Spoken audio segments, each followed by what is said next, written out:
agradecer imensamente ao Maurício e à equipe, Sandra, Vera, a oportunidade de inaugurar os trabalhos de 2017, acadêmicos. E eu acho que o interesse que a gente tem para falar de cidades é o fato de que São Paulo ele é uma cidade que viveu, apesar da turbulência política que viveu no último período, no campo do urbanismo, no campo das cidades, a gente conseguiu realizar algumas proezas que o período histórico não estimulava. A ideia, a partir de 2013, com a crise política que se instalou, nós imaginávamos que não fôssemos conseguir produzir legislação compatível com os desafios que a cidade exige hoje. Mas, para nossa felicidade, o movimento social se organizou, no mesmo período das turbulências de junho de 2013, toda a cidade se organizou e se mobilizou em torno de causas importantes, e nós soubemos aproveitar, na minha opinião, essa circunstância e fazer com que o movimento social dialogasse de uma maneira permanente com o legislativo, que é muito sensível ao mercado imobiliário, né? E fizesse valer os seus desejos de uma cidade transformada. Então, o curioso é o seguinte: a política ela é feita de pessoas, mas as pessoas criam circunstâncias, e essas circunstâncias podem ou não ser aproveitadas por quem está em cargos-chave. Se você não aproveitar a circunstância quando você está ocupando um cargo-chave, e mesmo a crise é uma oportunidade, como todos sabem, não é só o tempo bom que... Eu vivi o melhor momento da economia brasileira como ministro da Educação e o pior momento da economia brasileira como prefeito. Então, se você se deixar levar pelos humores, você vai ser só marujo de tempo bom. E marujo de tempo bom, um dia vai enfrentar uma tempestade e não vai voltar para casa, muito menos com peixe. Então, a gente tem que saber navegar no tempo ruim. A política é saber navegar também no tempo ruim, porque as coisas vão acontecer. E se você não estiver preparado para isso, você vai acabar perdendo uma oportunidade. Então, a crise de 2013 abriu uma possibilidade no campo do urbanismo em São Paulo que os outros prefeitos não tinham à disposição. Não tinham à disposição. Nós tivemos grandes prefeitos em São Paulo, para falar a verdade, grandes prefeitas. Poucos bons prefeitos, na minha opinião. Mas a Luísa Erundina e a Marta Suplicy foram duas grandes prefeitas, e que tentaram fazer planos diretores ousados, mas nem sempre as circunstâncias ajudavam.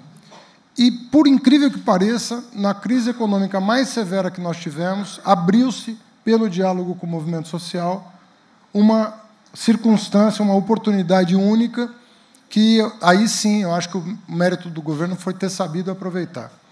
E radicalizar, no bom sentido da palavra, de tomar as coisas pela raiz. Radicalizar nesse sentido, de tomar a cidade como ela deve ser, compreender os fenômenos urbanos e não medir esforços para transformar São Paulo num cenário de produção de cidade diferente da tradição do pós-guerra, que todos vocês sabem melhor do que eu, todo focado no rodoviarismo, todo focado na proeminência do carro, do privado diante do público, ou seja, uma inversão completa da lógica da própria cidade. Na cidade, cidadania tem a mesma raiz, porque a cidade é um fenômeno político. Ela não é só uma aglomeração humana, urbana, ela é um fenômeno político. E, se a gente não tiver a dimensão do público nesse contexto político, você vai enfraquecendo a cidade ao invés de potencializá-la. Você enfraquece. Então, a nossa perspectiva não era pequena. A gente queria reverter um processo histórico de meio século. Nós queríamos mudar a maneira das pessoas se apropriarem da cidade, enxergar a cidade e passarem a produzir a cidade de acordo com uma visão de futuro que colocasse a pessoa no centro das atenções, o público no centro das atenções, o funcionamento, no bom sentido da palavra, da cidade no centro das atenções, com o objetivo de promover interações produtivas entre os munícipes. Porque, se a gente decidiu viver nesse aglomerado chamado cidades, a gente decidiu viver para interagir. Né? O grande barato de uma cidade é a gente poder interagir. A gente está aqui, isso aqui não seria possível sem a cidade. Né? Essa interação é a que produz cultura, é a que produz ciência, é a que produz política, é a que produz bens e serviços. É essa interação que produz a vida, portanto. Então, se a gente não tiver atenção para essa característica fundamental da cidade, a gente vai fazer com que o seu potencial emancipador, que está na raiz do ressurgimento da cidade ocidental, se perca. E é isso que nós precisamos impedir que aconteça, porque é muito fácil perder uma cidade. É muito fácil uma cidade perder o dinamismo, perder o talento, perder a sua vocação, se ela não estiver muito ciente do que ela precisa fazer, de como ela precisa se organizar para manter essas interações produtivas funcionando permanentemente, né? E eletrizando a vida das pessoas, né, desde sempre.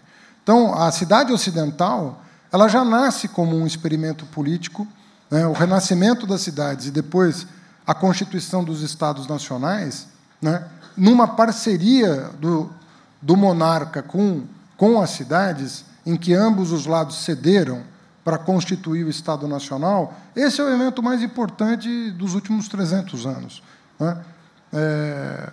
As cidades abriram mão um pouco, abriram mão de autonomia, porque tinham autonomia plena, como as cidades italianas mantiveram até final do século XIX, mas, no caso da Inglaterra, as cidades abriram mão da autonomia e fizeram uma aliança, um pacto com o monarca em torno da constituição do Estado Nacional moderno. E essa parceria entre cidades e Estado Nacional é que deu a cara do que o mundo moderno é hoje. Né? Você não consegue pensar o Estado Nacional sem a cidade, você não consegue pensar a cidade sem o Estado Nacional. É uma combinação, e as pessoas estão habituadas a pensar cidades como local onde os burgueses se estabeleceram, portanto, onde a empresa capitalista se estabeleceu, e o Estado moderno é uma outra dimensão que compõe a modernidade.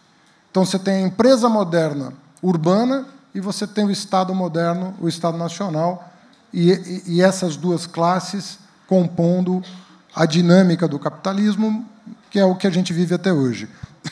Só que tem um problema.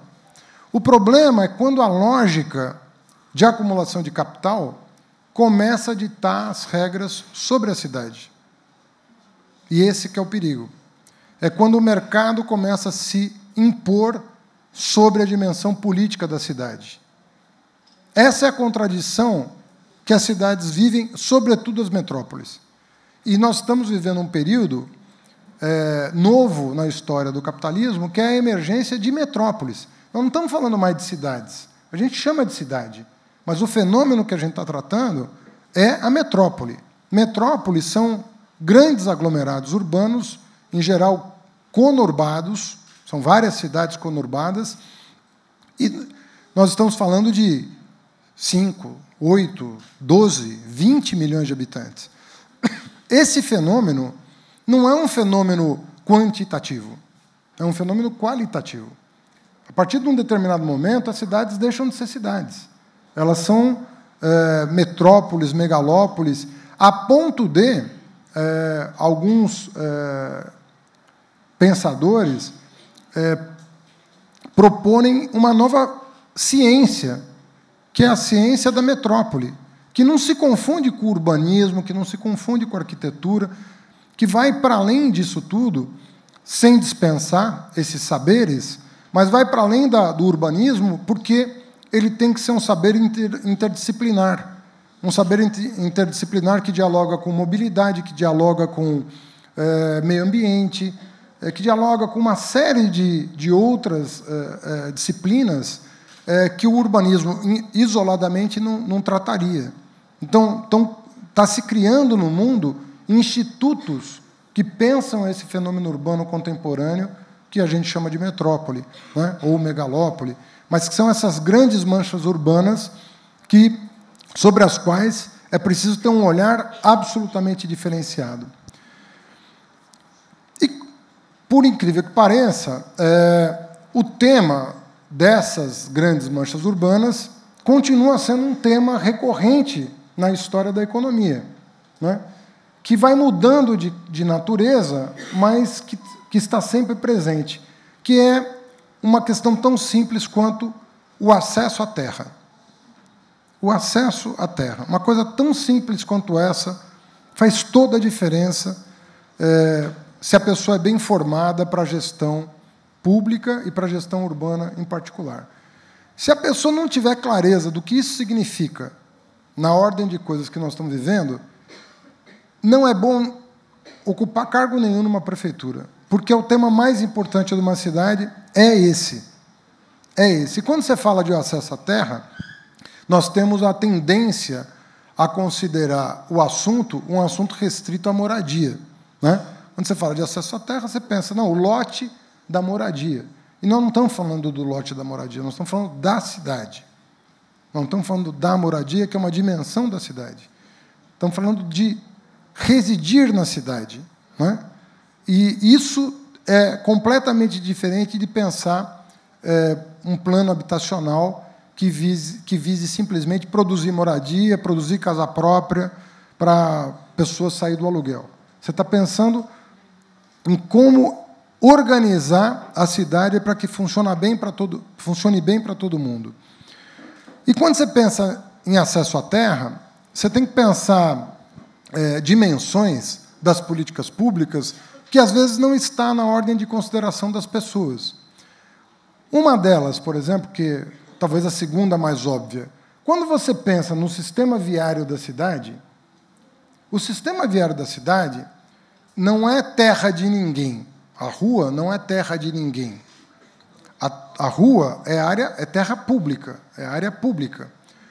Se você muda o registro de como você enxerga o sistema viário da cidade, né, leito carroçável, calçadas, como você pensa o funcionamento da cidade, você começa a olhar para o sistema viário de uma outra maneira, né?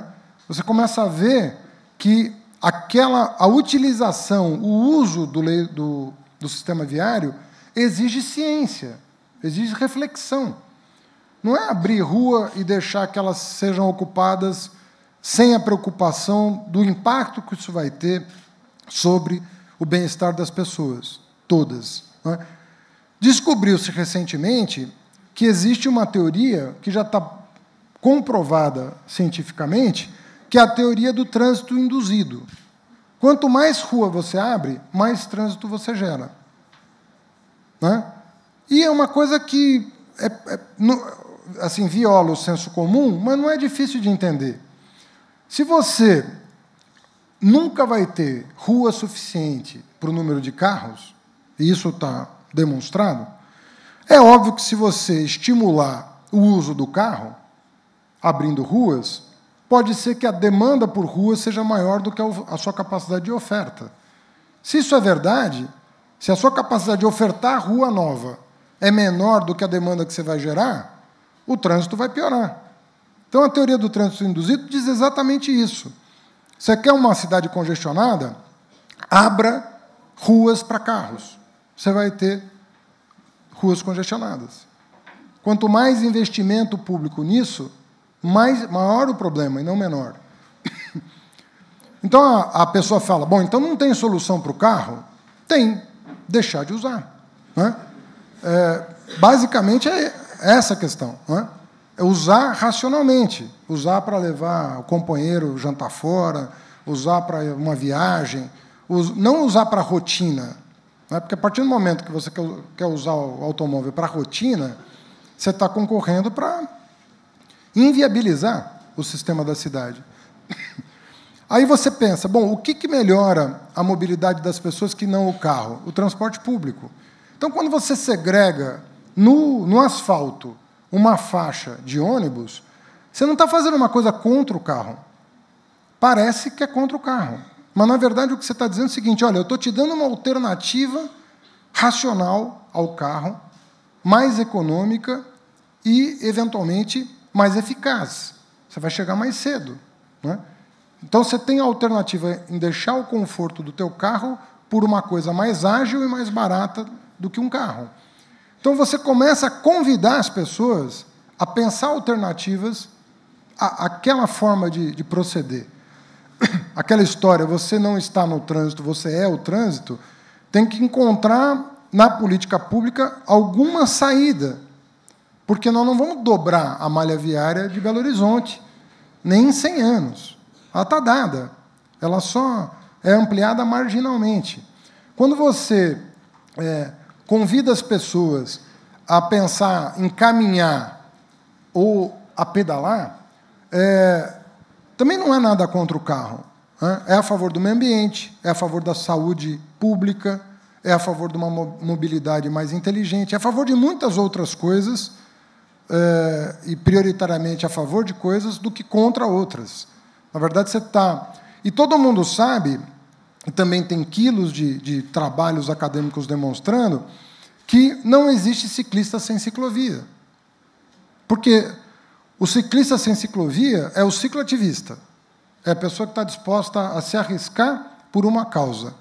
Mas o ciclista não precisa ser um cicloativista. Ele pode ser uma pessoa que só queira a segurança. Só. Não queira nada além de segurança. Quando você oferece essa segurança para o ciclista, você vê que a demanda aumenta, porque você aumentou a oferta. Pela mesma razão que abrir uma rua tem mais carro, abrir uma ciclovia tem mais ciclista. É exatamente o mesmo convite que está sendo feito. Em São Paulo, nós duplicamos o número de pessoas que usam a bicicleta no mínimo 3 vezes por semana. E o número de pessoas que já usa todo dia para trabalhar só cresce, não é?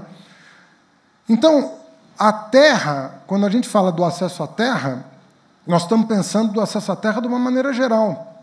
Eu falei da terra, o sistema viário, mas eu poderia falar do acesso à terra no térreo dos prédios, por exemplo. É uma outra maneira de ver. Bom, ali é terra privada, o térreo dos prédios. Mas eu posso dar estímulos para o empreendedor adensar mais, desde que tenha fachada ativa com a rua.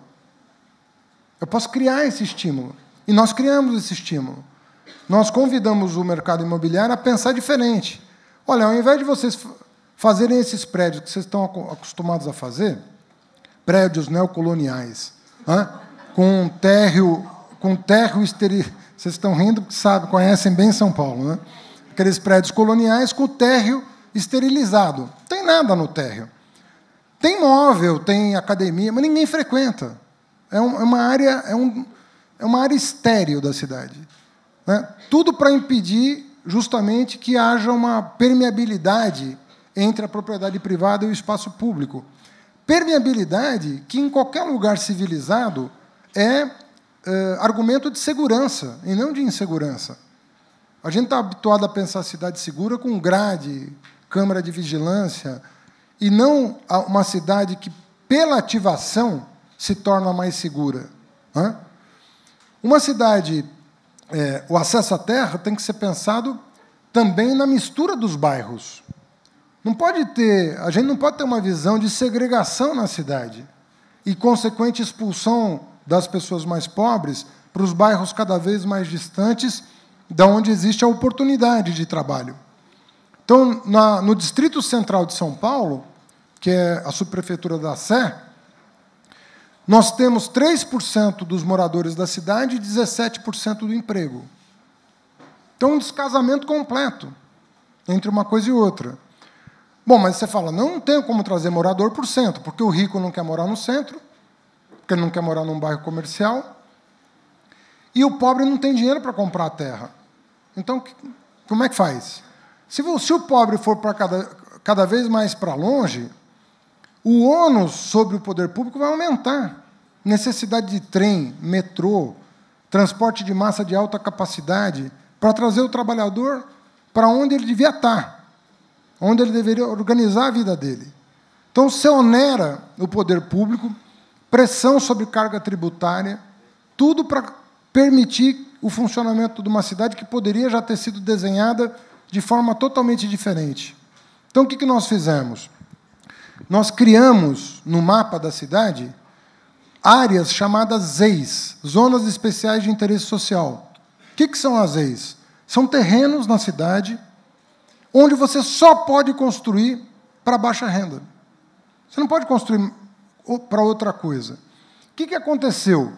O preço da terra demarcada caiu, porque o proprietário fundiário não tem o que fazer com a terra, a não ser vender ou para o movimento de moradia ou para as construtoras que moradia popular. Porque está vedada qualquer outra utilização que não seja a produção de moradia para baixa renda. Lá em São Paulo, tem um boom de produção. A construção civil está na pior crise da história. A produção de moradia popular em São Paulo está vivendo um boom, inclusive com várias empresas aqui de Minas Gerais, que atuam nacionalmente, que foram para São Paulo para atuar lá. Né? Empresas de porte que estão atuando em São Paulo pela primeira vez, porque reconhecem que nós criamos um ambiente amigável para a produção de moradia popular. Então, hoje, os lançamentos em São Paulo de apartamentos entre 180 e 220 mil reais, com financiamento a perder de vista, isso acontece direto. E o que está acontecendo? A população tem uma forma de acesso. Né? É óbvio que para a faixa até a chamada faixa 1 do Minha Casa Minha Vida, você precisa do subsídio, que está faltando. Mas, a partir da faixa 2, as pessoas conseguem, com fundo de garantia, comprar a casa própria, em 15 anos, em 20 anos. Então, na maior crise da construção civil, nós temos um pequeno boom de produção de moradia popular em São Paulo. Aí, alguém vai perguntar, mas a cidade não deveria também subsidiar a produção? Bom, nós temos que ter dinheiro para subsidiar. Né? E como é que a gente cria renda pública para viabilizar o subsídio à moradia popular? O que nós fizemos? Nós baixamos o coeficiente básico de aproveitamento da terra para uma vez a área do terreno. Então, se você tem um terreno de 10 mil metros quadrados, você pode construir 10 mil metros quadrados. Para você construir mais do que isso, você tem que comprar solo criado da Prefeitura de São Paulo. Você tem que pagar por isso. Chama outorga onerosa. Só que essa outorga onerosa, ela só existe para um padrão de médio para alto de construção. Para baixo padrão não tem. Se você for produzir moradia popular, você não paga outorga. Você só paga outorga para produzir o padrão médio ou luxo. Aí você paga outorga. Bom, essa outorga vai para um fundo público, chamado Fundurb, Fundo de Urbanização. 30% desse fundo tem que ser usado exclusivamente para subsídio à moradia. E 30% tem que ser usado exclusivamente para a melhoria do transporte público de massa. Então, 60% da mais-valia que nós criamos vai direcionada para o social, mas para produzir cidade. Não é para o social. Poderia ser para a educação, para a saúde, mas não, nós quisemos criar uma forma da cidade se subsidiar para manter a sua diversidade. Ou seja, nós consideramos, nosso plano diretor considera a diversidade um patrimônio de São Paulo. O fato de ter rico e pobre lá na cidade não precisava ser tanta desigualdade, mas o fato de todo mundo poder morar em São Paulo é um patrimônio nosso. Então, nós temos que criar um mecanismo de urbanização que não expulse as pessoas, porque nós dependemos dessas pessoas para fazer a cidade funcionar e porque a gente quer uma cidade diversa do ponto de vista cultural. Então, vejam que a diretriz do plano está exatamente na interação entre as pessoas. Né? E é nada mais justo do que aquele que pode comprar um apartamento de 2 milhões de reais pagar uma outorga que vai subsidiar quem não consegue pagar 200 mil para morar na mesma cidade. Então, vejam que o acesso à terra é muito mais do que o acesso a um lote para construir uma casa popular.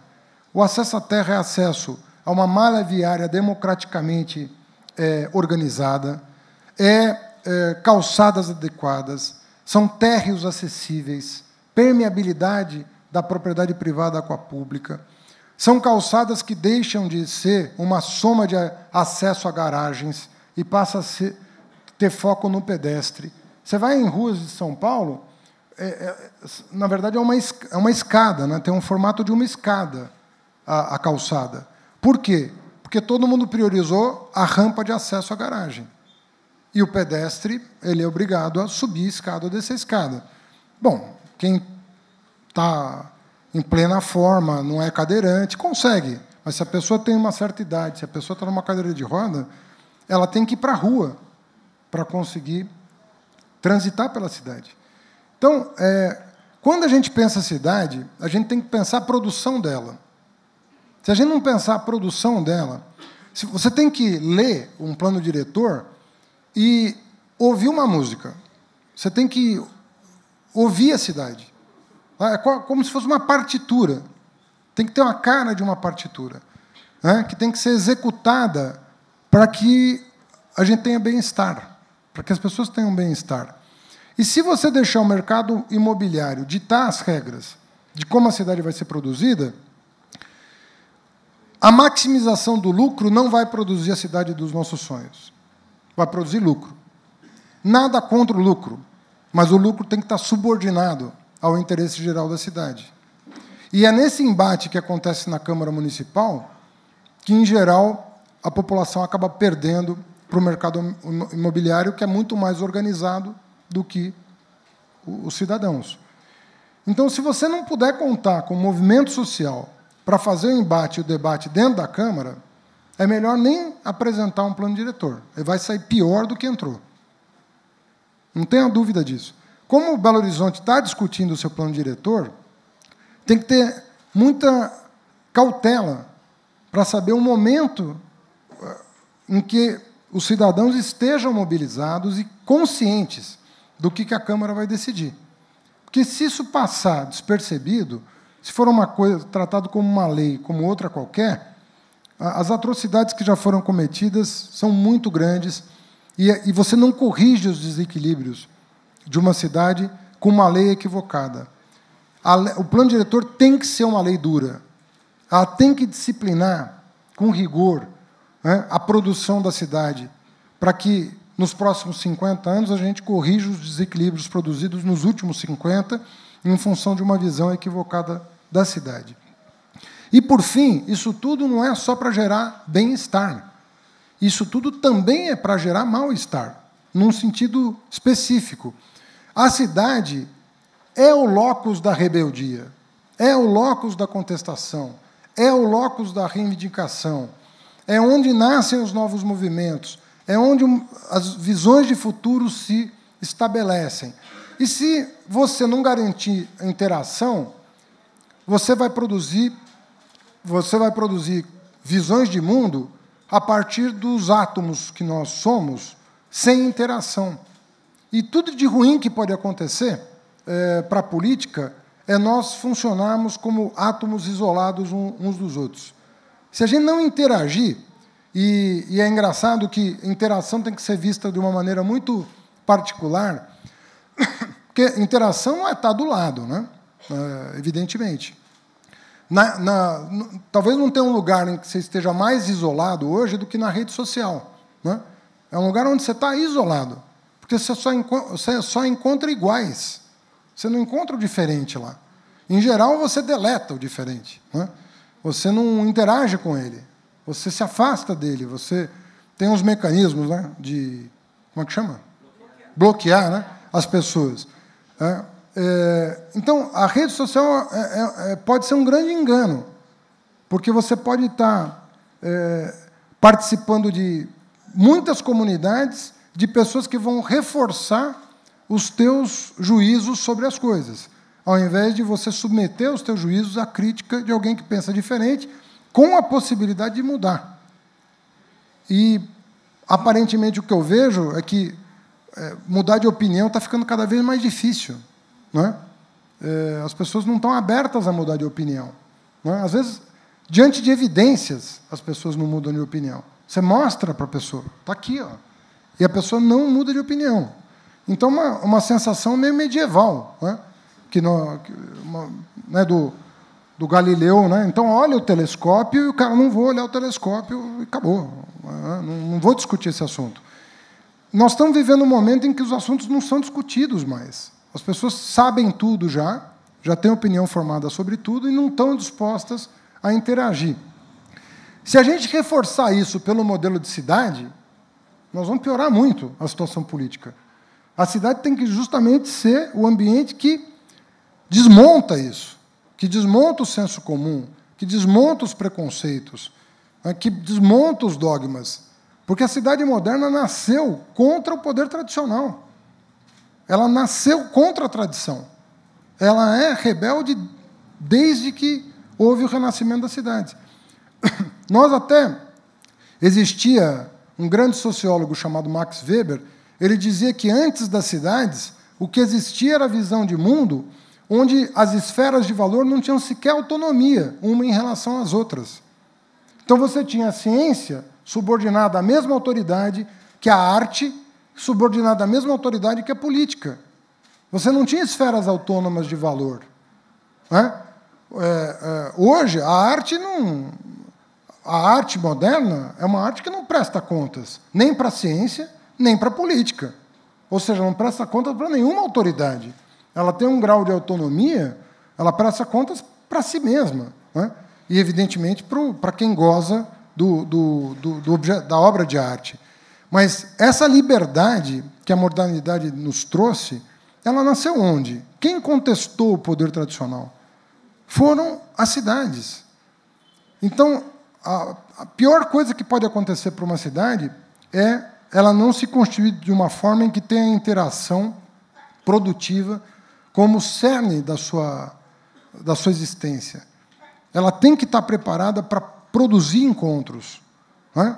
E se ela for privatizada nesse sentido, que eu estou atribuindo ao termo, o recolhimento é quase que um corolário dessa visão de cidade. É um desdobramento lógico da visão de cidade que prepondera ainda entre nós. Mas você vê muita resistência a isso. Não é? Eu vejo em São Paulo, a situação política em São Paulo era tão grave. Não é? Lá foi o epicentro de tudo que aconteceu no Brasil, aconteceu em São Paulo primeiro, né? Então foi uma coisa muito incomum, mas teve uma coisa boa, né, dessa crise, que foi o fato de que nós não tínhamos mais nada a perder. Então nós resolvemos testar os limites da cidade. Sabe? Eu falei, bom, não vai dar, então vamos fazer. Não vamos esperar o segundo mandato para fazer. Vamos fazer. Talvez só tenha um, vamos fazer no primeiro tudo que a gente tiver que fazer. É óbvio que você aumenta o risco ainda mais. Você já está correndo o risco, você faz isso, você amplifica o risco político. Mas, ao mesmo tempo, nós conseguimos transformar a cidade num laboratório de políticas públicas que talvez é uma experiência que a gente não ia viver em outras circunstâncias. Então, de novo, aproveitar as circunstâncias adversas para testar hipóteses. Né? E nós resolvemos estressar a cidade. Né? Brigamos com o taxista, brigamos com o dono de carro, brigamos com todo mundo. Brigamos com o mercado imobiliário. Mas causas boas, causas que valiam a pena, e causas que não era recomendável brigar tudo ao mesmo tempo. Né? Nenhum prefeito faria isso no seu juízo perfeito. Né? Abrir tanta frente de batalha. Você não faz isso com um exército. Né? Você vai abrir 10 frentes de luta. Mas eu falei, bom, mas nós estamos cercados, e tem 10 frentes de luta. Vamos experimentar São Paulo. O que aconteceu? Aconteceu aquilo que mais ou menos era previsto acontecer. A gente conseguiu dialogar com muitas vanguardas da cidade. muitas vanguardas da cidade entenderam o recado. Olha, tem uma prefeitura que quer fazer acontecer. No campo da arte urbana, no campo da cultura de rua, no campo da organização do espaço público, no campo da regulamentação da construção civil privada, né? Na visão educada sobre o que é estar numa cidade, né? Tem uma prefeitura disposta a discutir isso. A cultura em São Paulo bombou de um jeito assim, emocionante, né? Chamavam a gente de túmulo do samba até outro dia, né? Alguém da autoridade do Vinícius de Moraes. E a gente foi quebrando esses paradigmas, foi mostrando que não é assim, que as pessoas que estão lá precisavam de uma oportunidade para revelar os seus desejos sobre o espaço público. Bom, é difícil você dialogar com esse projeto com 60%, 70% da população? É quase impossível. Mas as condições políticas, elas recomendavam uma de duas coisas. Ou se encolher, né, sem a certeza de que isso produziria um efeito positivo político. Você poderia simplesmente se encolher e passar... e falar, bom, esse já está fora do jogo, né? Esse time aqui está fora do jogo, já perdeu de WO. Né? Ou você falar o seguinte, bom, a situação é como se você entrasse num segundo tempo do 7-1 do Brasil. Sabe? Já está 5-1, né? Já estava 5-1. Então, perder de 5 ou de 8 não ia fazer grande diferença. O importante era o seguinte, mas nós temos 45 minutos ainda. Dá para fazer gol. Né? E a gente tomou a decisão de fazer gol. E o que eu noto é o seguinte, tem um núcleo hoje na cidade que entende São Paulo melhor, que defende São Paulo, a São Paulo pública, a São Paulo para as pessoas, a São Paulo que mira a qualidade de vida, não só ganhar dinheiro, a São Paulo que pensa quem está para trás. Nós fizemos vários programas, porque pensar as pessoas é fácil dizer, né? Você fala, eu penso as pessoas. Todo mundo é humanista, né? Não conheço ninguém que não seja humanista. Mas pensar as pessoas é pensar o travesti, pensar as pessoas é pensar o usuário de crack, que está na rua, né? Furtando celular para trocar por pedra. Pensar as pessoas não é pensar a classe média que está toda bem resolvida. É pensar quem está na rabeira da cadeia alimentar, sabe? É pensar o cara que está fora do jogo e trazer ele para o jogo, trazer ele para dentro do sistema. Isso também não é tarefa simples. Quando a gente lançou o Transcidadania, né, chamavam de Bolsa Traveco, porque a gente pagava para o travesti terminar de estudar. Por quê? A travesti ela é expulsa de casa, da escola e do mercado de trabalho. É isso que acontece na vida de 99% delas. O que a gente fez? Vamos trazer de volta. Mas para sair da rua, para deixar a prostituição, precisa de uma bolsa. Vai ter bolsa. Você vai terminar de estudar? Você vai concluir o ensino médio? Você vai fazer o Enem? Você não quer ser prostituta? E a maioria não quer. Então, a gente criou as condições para que elas saíssem voluntariamente da rua, porque não querem. Nada contra ser ou não prostituta. Não querem. O problema da prostituição é quando a pessoa não quer, em primeiro lugar. A pessoa não quer. Mas é levada a isso, você tem que criar as condições para a pessoa sair. É muito fácil você falar de morador em situação de rua. Mas e quando ele é um usuário de crack, um dependente químico, que não tem renda e, para sustentar seu vício, comete pequenos delitos? Como é que você cria as condições para ele parar de cometer delitos e se reintegrar? Você tem que dar trabalho. Mas como é que ele vai trabalhar 8 horas por dia? Ele não tem condições físicas para isso. Você tem que abrir frentes de trabalho totalmente organizadas para atender um público que o mercado de trabalho não vai conseguir absorver. O empregador não vai conseguir absorver. São tarefas que não são simples. São tarefas árduas. E que também, no contexto que a gente vive, também implicam um aumento de intolerância, uma incompreensão muito grande. E todos os programas que eu estou dizendo aqui, plano diretor, plano municipal de mobilidade, braços abertos, transcidadania, tudo que eu citei aqui foi premiado fora do Brasil, sem exceção.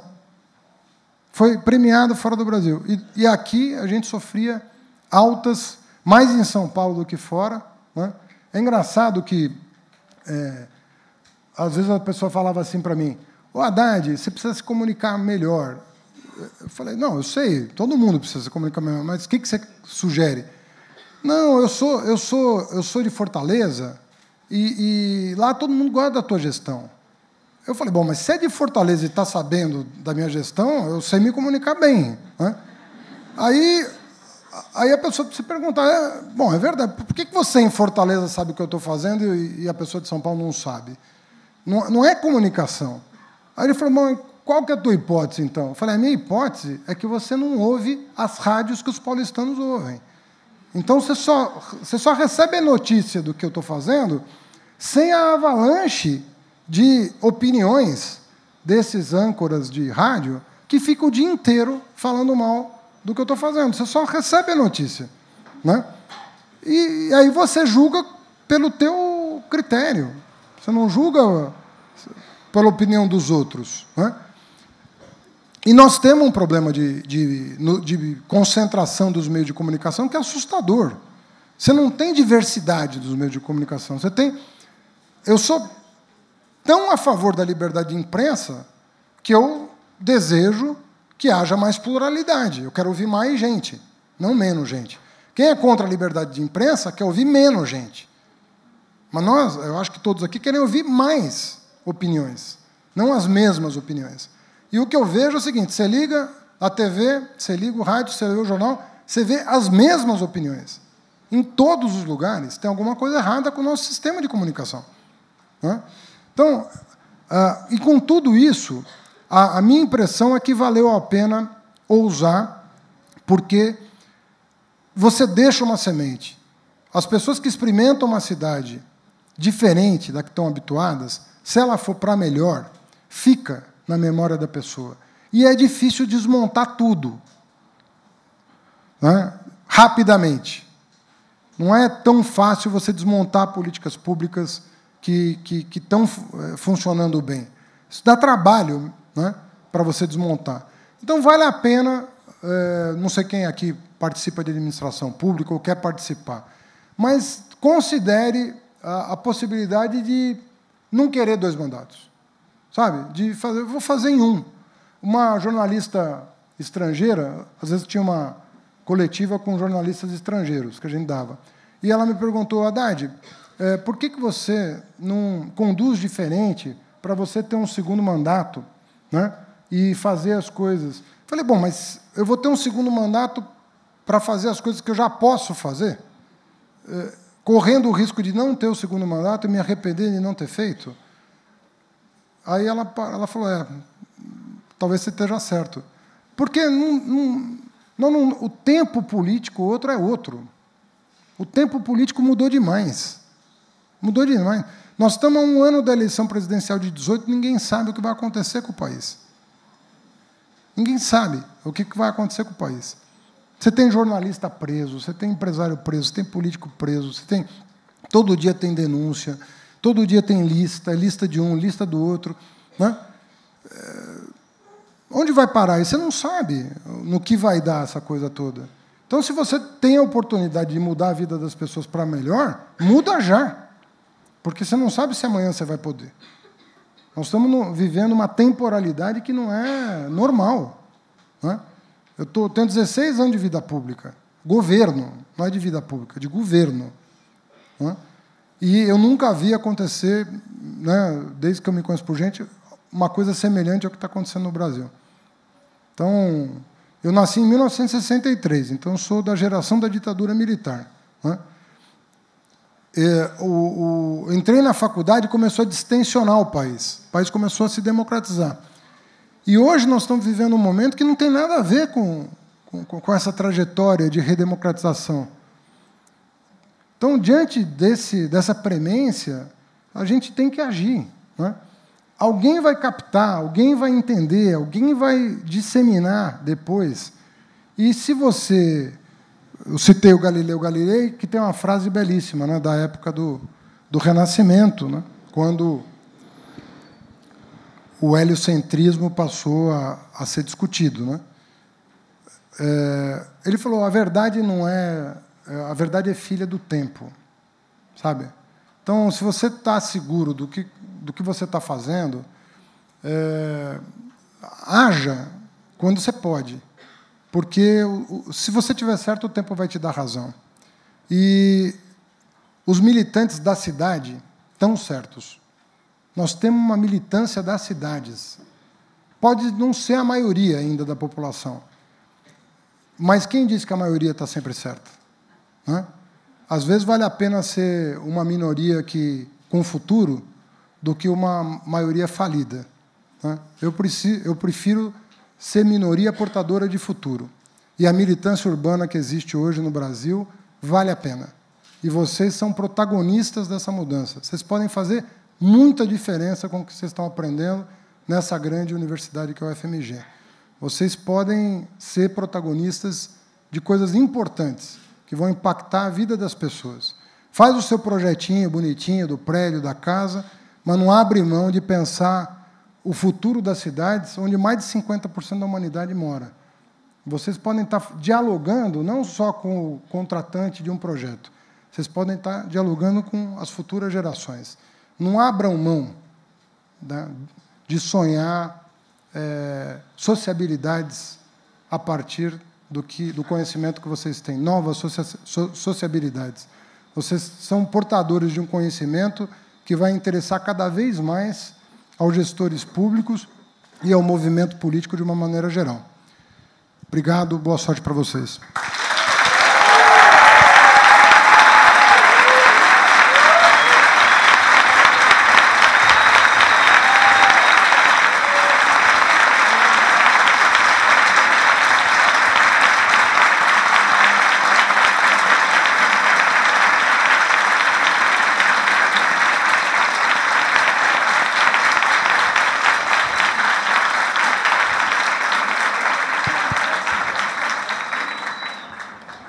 Bom,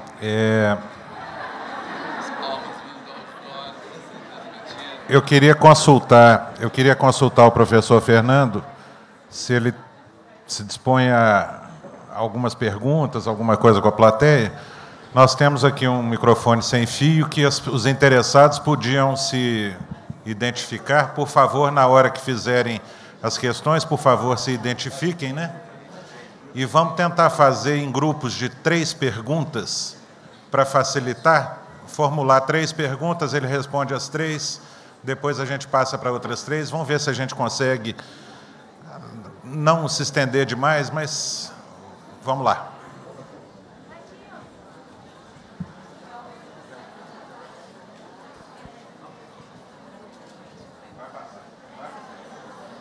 Oi, meio baixo, né?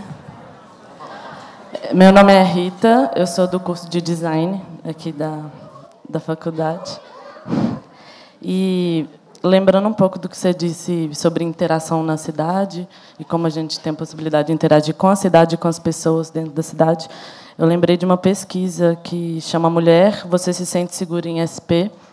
E lá mostra que 80% das mulheres entrevistadas consideram a segurança para as mulheres ruim, assim, né? Ainda precária.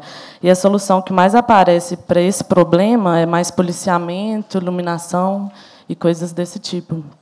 Eu queria saber como andam as iniciativas públicas para esse problema que a gente sofre de assédios constantes, né, verbais, físicos, de todos os jeitos, nas grandes cidades, e se existem outras medidas que poderiam ser desenvolvidas, como política de segurança de longo prazo, para a gente se tornar mais pertencente mesmo, para a gente poder transitar e usar a cidade com mais liberdade, mais segurança.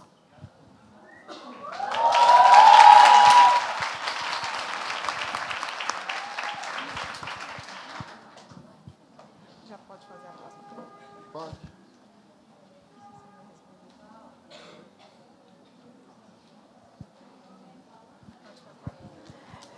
Meu nome é Maria, eu sou estudante de gestão pública na Fafiche. E eu gostaria que você falasse um pouco mais a respeito da profissionalização da administração pública. Se você acha que isso é possível, se é necessário, e como que isso pode ser feito.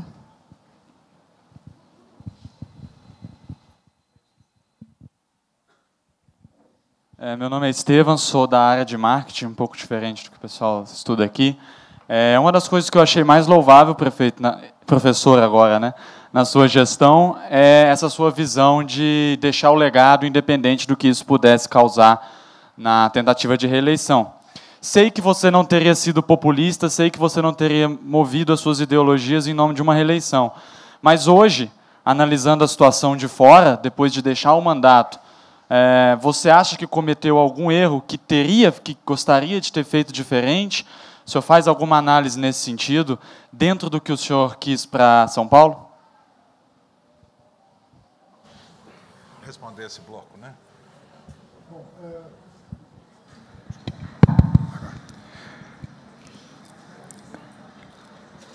quando eu falava de não deixar ninguém para trás, né, eu, evidentemente, não falava só das minorias, né? Eu falei dos casos extremos, né, de pessoas que são sujeitas a uma violência extrema, travestis, dependentes químicos, etc. Mas as mulheres, a maioria da cidade, né, São Paulo tem mais mulheres que homens, e a situação de vulnerabilidade é real, né? Existem formas de você agir enquanto prefeitura. Você não precisa ser governador. A gente sempre pensa a segurança pública como uma atribuição do governador. E é. Os governadores é que têm a atribuição constitucional de garantir a segurança pública. Mas isso não pode significar relegar aquilo que pode ser feito pelo prefeito. Você citou um caso. Nós estamos trocando todas as lâmpadas da cidade de São Paulo por LED. Nós, começando por onde? Se você for para São Paulo, você vai ver pouco LED. Mas se você for para a periferia de São Paulo, que é onde estão as mulheres que acordam mais cedo e dormem mais tarde, você vai ver que todos os bairros pobres de São Paulo, ou todos não, a começar dos bairros mais pobres de São Paulo, nós estamos de fora para dentro trocando a iluminação pública. Os depoimentos são incríveis. Eu fui tem um bairro bastante pobre lá e bastante conhecido de São Paulo que chama Paraisópolis. Heliópolis. E Heliópolis tinha um movimento de mulheres pedindo iluminação pública. Então, nós resolvemos começar esse programa LED no bairro, por lá. E chegou 10 horas da noite, estava pronto o bairro, fui visitar. E aí uma moça, né, foi muito carinhosa. E eu vi que ela tinha alguma história para contar. Falei, o que aconteceu?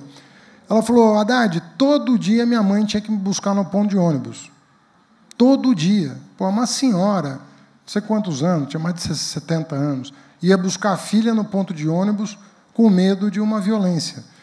E, simplesmente pelo fato de que a iluminação é 3 vezes melhor do que era, ela se sente suficientemente segura para andar. Mas, quando uma pessoa se sente segura, as outras também se sentem. E o bairro começa a ser ocupado à noite. Então, se você for hoje a Heliópolis, ou aos outros bairros que foram iluminados, você vai ver que tem vida noturna. Vida noturna, você não precisa de boate, bar e restaurante. Vida noturna, você precisa de rua. Basta a rua para ter vida noturna. De novo, é a ideia da cidade pública. Então, se você garantir que as praças vão estar iluminadas, nós fizemos um programa de instalação de Wi-Fi nas praças. Então, está cheio de praça em São Paulo, tudo deserta.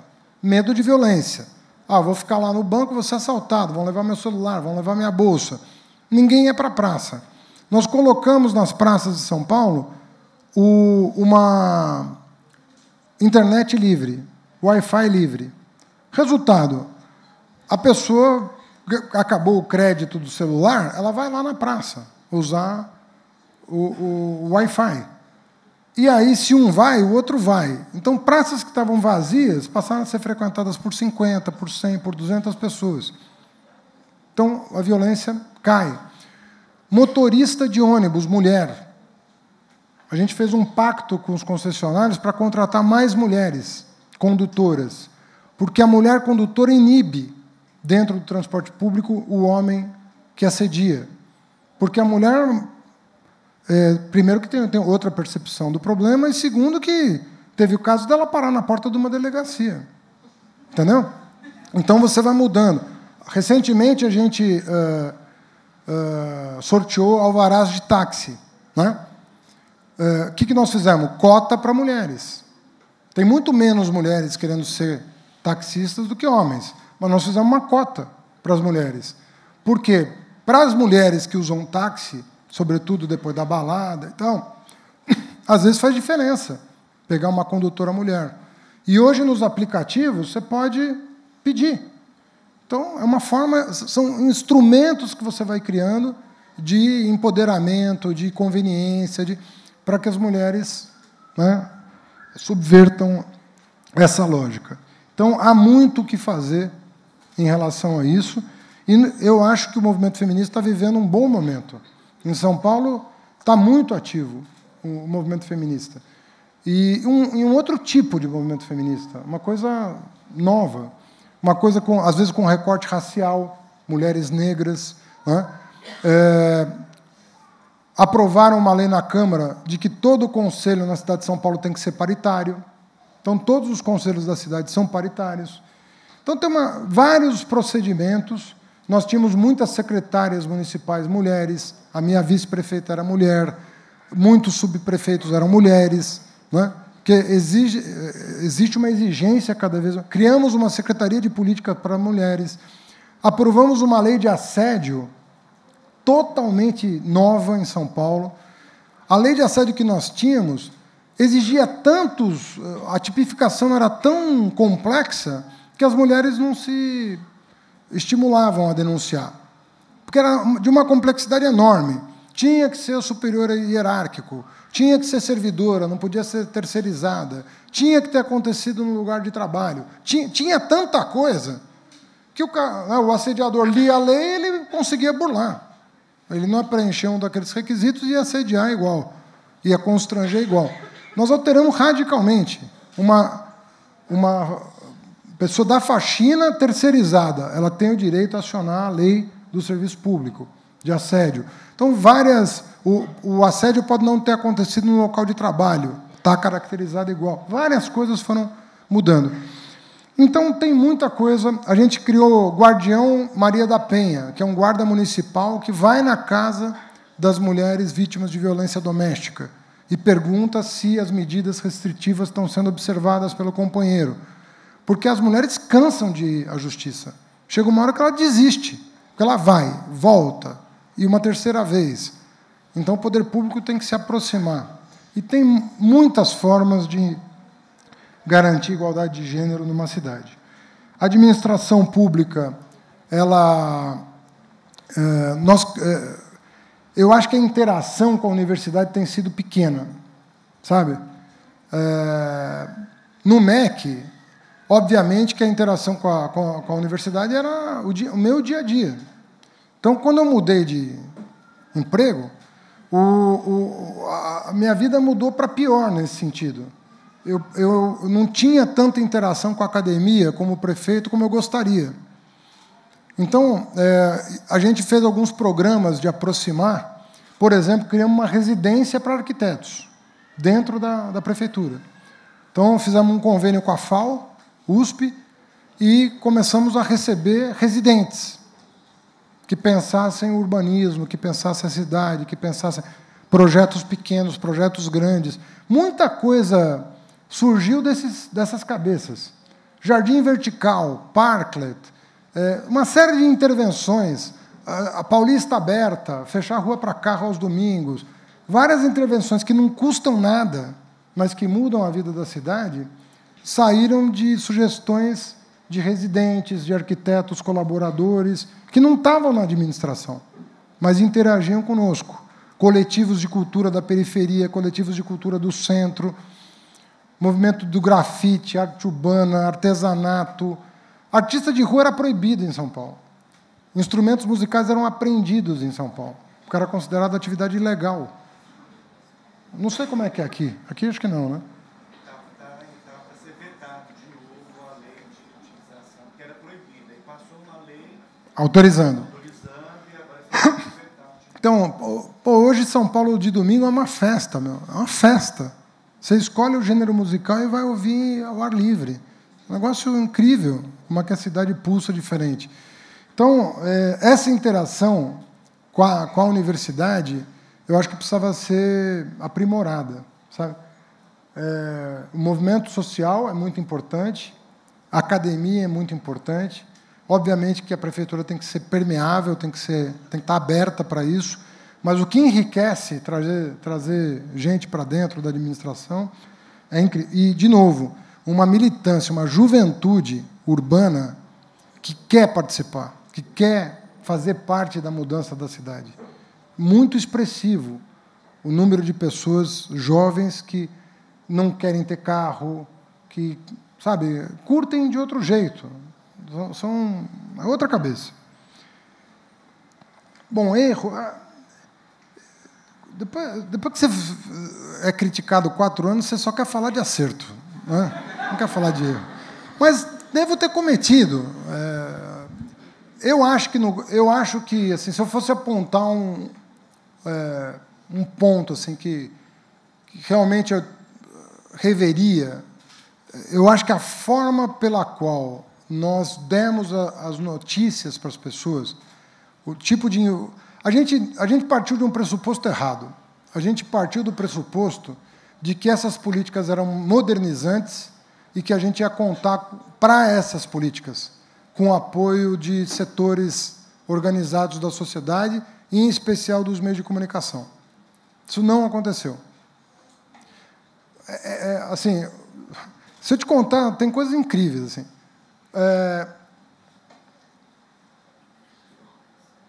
Você tem um Plano Nacional de Mobilidade Urbana. É uma lei. É uma lei. Plano Nacional de Mobilidade Urbana. É uma lei de 2012. Eu fui eleito, mandato 2013 e 2016.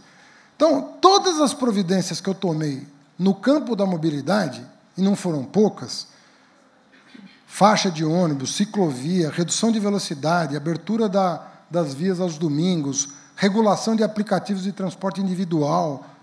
Fizemos o cardápio inteiro. Está tudo previsto na lei. E eu sofri a ação do Ministério Público por tudo. Eu dizia, mas nós estamos lendo a mesma lei? Porque tem uma lei nacional e a cada medida que nós tomávamos para cumprir a lei, o Ministério Público entrava com uma ação de improbidade, de suspensão dos efeitos da decisão. A OAB chegou a entrar com uma ação judicial para a gente não reduzir a 50 km a velocidade máxima das vias de São Paulo, que representou uma queda de mais de 30% dos acidentes com vítima, fatal ou não fatal, na cidade de São Paulo. Melhorou a fluidez do trânsito, porque um acidente interrompe, né, o trânsito. E nós não contávamos... Então, assim, vendo retrospectivamente, eu teria adotado outra política de comunicação. Não teria adotado o que eu adotei. Eu acho que nós erramos flagrantemente, sabe? Na maneira de dialogar com a cidade, sabendo que nós não íamos contar com a boa vontade de setores influentes e organizados da cidade. Porque todo mundo respeita o Ministério Público, todo mundo respeita a OAB, e quando eles processam a prefeitura, a sensação da população é de que a prefeitura está errada. Só que nós ganhamos todas essas ações. Mas aí o mal está feito do ponto de vista de imagem. Então a gente não conseguia construir reputação. E na política você precisa construir reputação para ganhar. A gente não conseguia construir reputação. A cada iniciativa nossa havia uma desconstrução. E nós não sabíamos reagir a essa desconstrução. Então ficou uma coisa perversa. A gente empurrar para frente e a desconstrução vinha em seguida e ir desmontando. Né? E também tem uma prática interessante em São Paulo, porque a imprensa, às vezes, ela enaltece uma medida, mas, quando ela gosta de uma medida, ela não associa ao poder público. Então, a impressão que dá é que nós fomos invadidos por extraterrestres que fizeram uma mudança, 400 quilômetros de ciclovia. E aí não tem pai nem mãe. Ninguém sabe quem fez. Você sabe que você estava falando de iluminação pública? Nós trocamos 20% do parque de iluminação da cidade por LED. Nessa visita que eu fiz a Heliópolis, essa moça me cumprimentou, mas a maioria das pessoas dizia assim, bom trabalho da Eletropaulo, né, Haddad?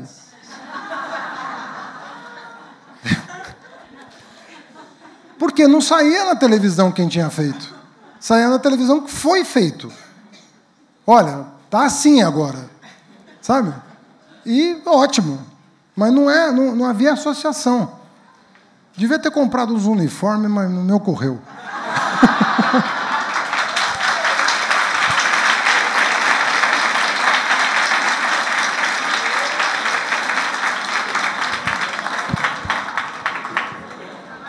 Nós vamos continuar com as perguntas da plateia. Chegou uma por escrito, eu vou fazer no bloco de 3 também, tá? É a primeira do bloco de 3. A pergunta é de Felipe Rocha, do curso de Sistemas de Informação da UFMG. O protagonismo de São Paulo como centro da América Latina atrapalhou, de alguma maneira, a sua gestão? Esse protagonismo é sempre benéfico? Seria essa a questão. Vamos seguir mais 2 perguntas nesse bloco, depois a gente roda de novo.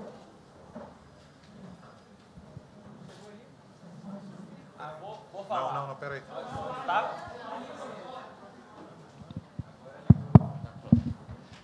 O que está muito em voga em Belo Horizonte nos últimos tempos também foi a ocupação urbana. O problema é que o que aparece muito é a violência policial em cima dessas pessoas. E você, como ex-prefeito de uma cidade como São Paulo, que tem muito problema com conciliar as pessoas com a cidade e tudo mais, qual você acha que é a melhor opção para lidar com essas pessoas que estão na cidade, mas, ao mesmo tempo, não estão na cidade? Elas são excluídas desse meio.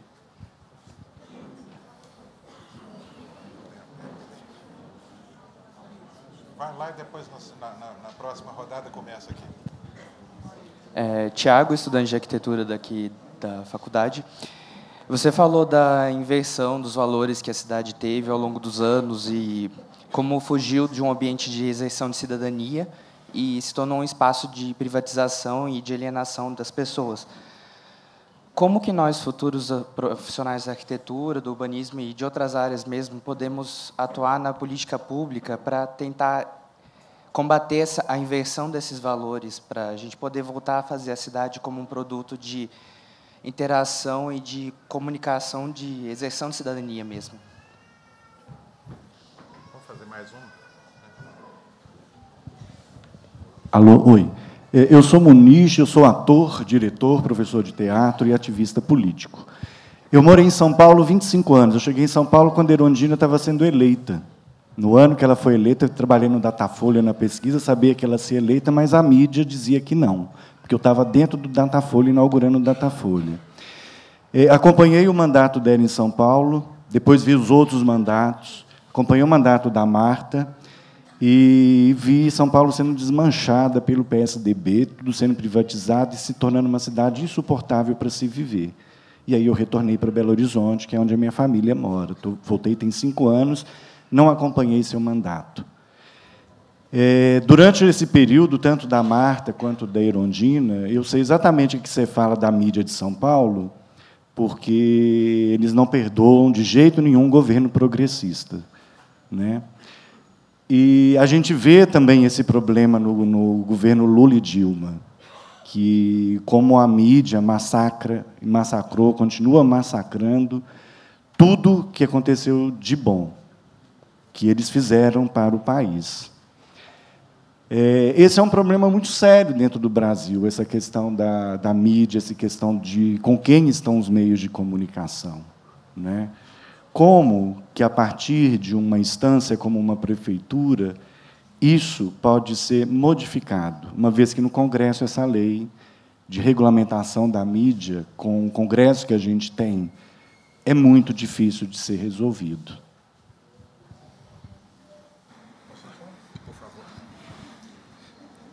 Bom, essa questão de ser protagonista, acho que São Paulo tem a obrigação de ser protagonista, né? Uma cidade...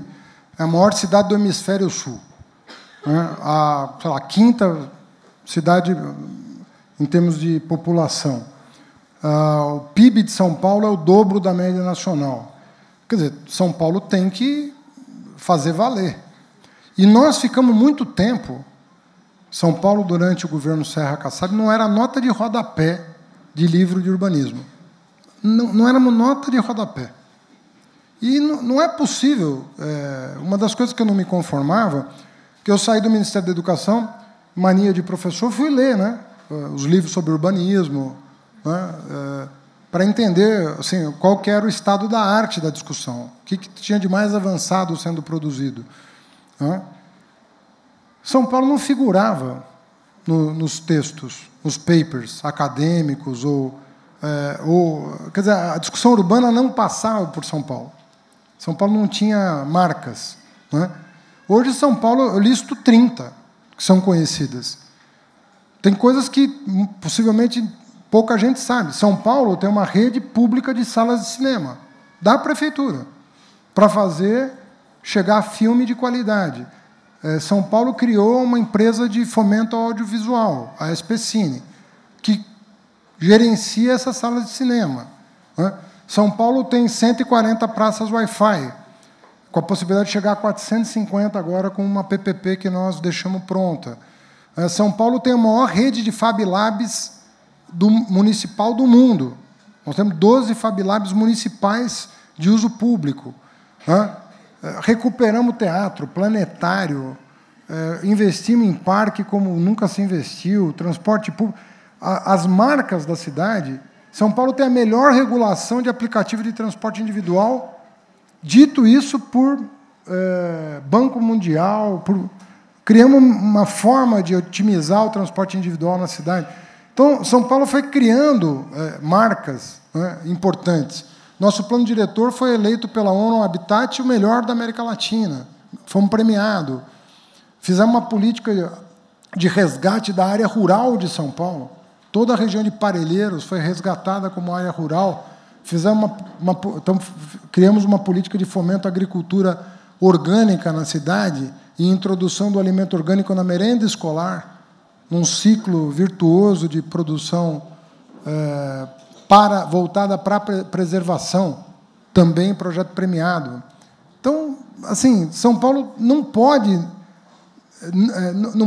nada impede que outras cidades assumam protagonismo, mas São Paulo não pode deixar de ser protagonista. São Paulo tem que ser... Né? Conseguimos o grau de investimento, que toda a direita adora falar de grau de investimento, São Paulo tem. Né? Ninguém sabe, porque não foi noticiado, mas tem grau de investimento.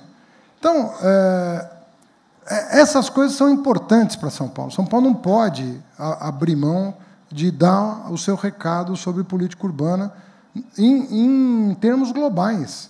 Né?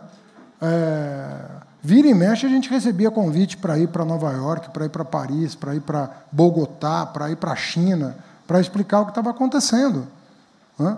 E também nos valendo das experiências de outros países para trazer. Muita coisa que foi feita em São Paulo foi adaptada de experiências internacionais, muita coisa foi criada a partir do zero, né? E assim as coisas caminhavam. Essa coisa da... Vou pular um pouquinho essa segunda. A questão da atuação profissional que alguém perguntou, eu falava da importância dessa interação entre poder público e universidade. Agora, como profissional, você tem que estar engajado como cidadão. É muito difícil você, sem engajamento, fazer a diferença. Eu não sei o quanto os urbanistas da cidade estão envolvidos na discussão do plano diretor. Não sei se o Instituto dos Arquitetos, o quanto está envolvido, mas é uma hora importante de reflexão. Não é? De novo, vocês não são projetistas, vocês são pensadores. Não é? Vocês têm que ser pensadores de um modo de vida. Essa expectativa que as pessoas têm de vocês. Não é? A arquitetura é uma coisa interessante, né? Eu tenho um fascínio pela arquitetura, porque, você sabe, quando eu tinha uns 7, 8 anos, eu ouvi dizer que o cinema era a 7ª arte. Né? E aquilo me chamou a atenção porque eu queria saber quais eram as primeiras 6. Né? Se o cinema era a 7ª. E eu, por desconhecimento total, era menino, jamais imaginei que a arquitetura fosse considerada uma arte. Né? Eu achava que era outra coisa, que era mais ligada à ciência, né? Meio engenharia, não associava a arte, a arquitetura. Né? Achava que gastronomia era arte. A gente falava em artes culinárias na época. Hoje não se usa mais, mas eu achava que era gastronomia. Aí eu fui perguntar para um professor, já adolescente, e ele me explicou que a arte culinária vem da alquimia, não vem das artes. É tanto quanto o perfume, tal, vem da alquimia. E eu ficava fascinado com essa coisa toda. E fiquei encantado de saber que a arquitetura era uma das 7 artes. Mas não entendia bem, não entendo até hoje, mas o importante a sublinhar é que o tipo de atividade profissional de vocês ela está no entroncamento dos saberes, que é extremamente curioso, que vocês podem ser vistos de várias maneiras. Tem a dimensão estética, que é óbvia, né? Eu não nasci num bairro com casas bonitas, né? Então, para mim, a arquitetura eu ia descobrir com 50 anos que era arte. Porque eram casas todas padronizadas, não tinha vivência. Para você descobrir que uma coisa é arte, você precisa experimentar essa coisa. Né? Eu vim experimentar tarde a experiência da arquitetura como arte, para depois entender que é uma arte. Mas não é só uma arte. Não é só uma arte. Tem por trás dessa arte, tem uma reflexão, tem muito pensamento por trás da arquitetura. Talvez mais do que qualquer outra arte. Sobre modo de vida, sobre sociabilidade, sobre convivência. Então, tem uma dimensão política da arquitetura, tem uma dimensão técnica da arquitetura, que faz da arquitetura um saber muito diferenciado. Por isso que é tão difícil classificar. Então, eu insisto em dizer, minha filha acho que vai ser arquiteta, porque eu falo tão bem de vocês que repercutiu em casa. Provavelmente ela vai prestar para arquitetura, o vestibular. Mas é porque vocês estão efetivamente num lugar privilegiado de observação. Não é retórico eu dizer que vocês podem fazer muita diferença. Não é retórico. Não diria se não achasse isso.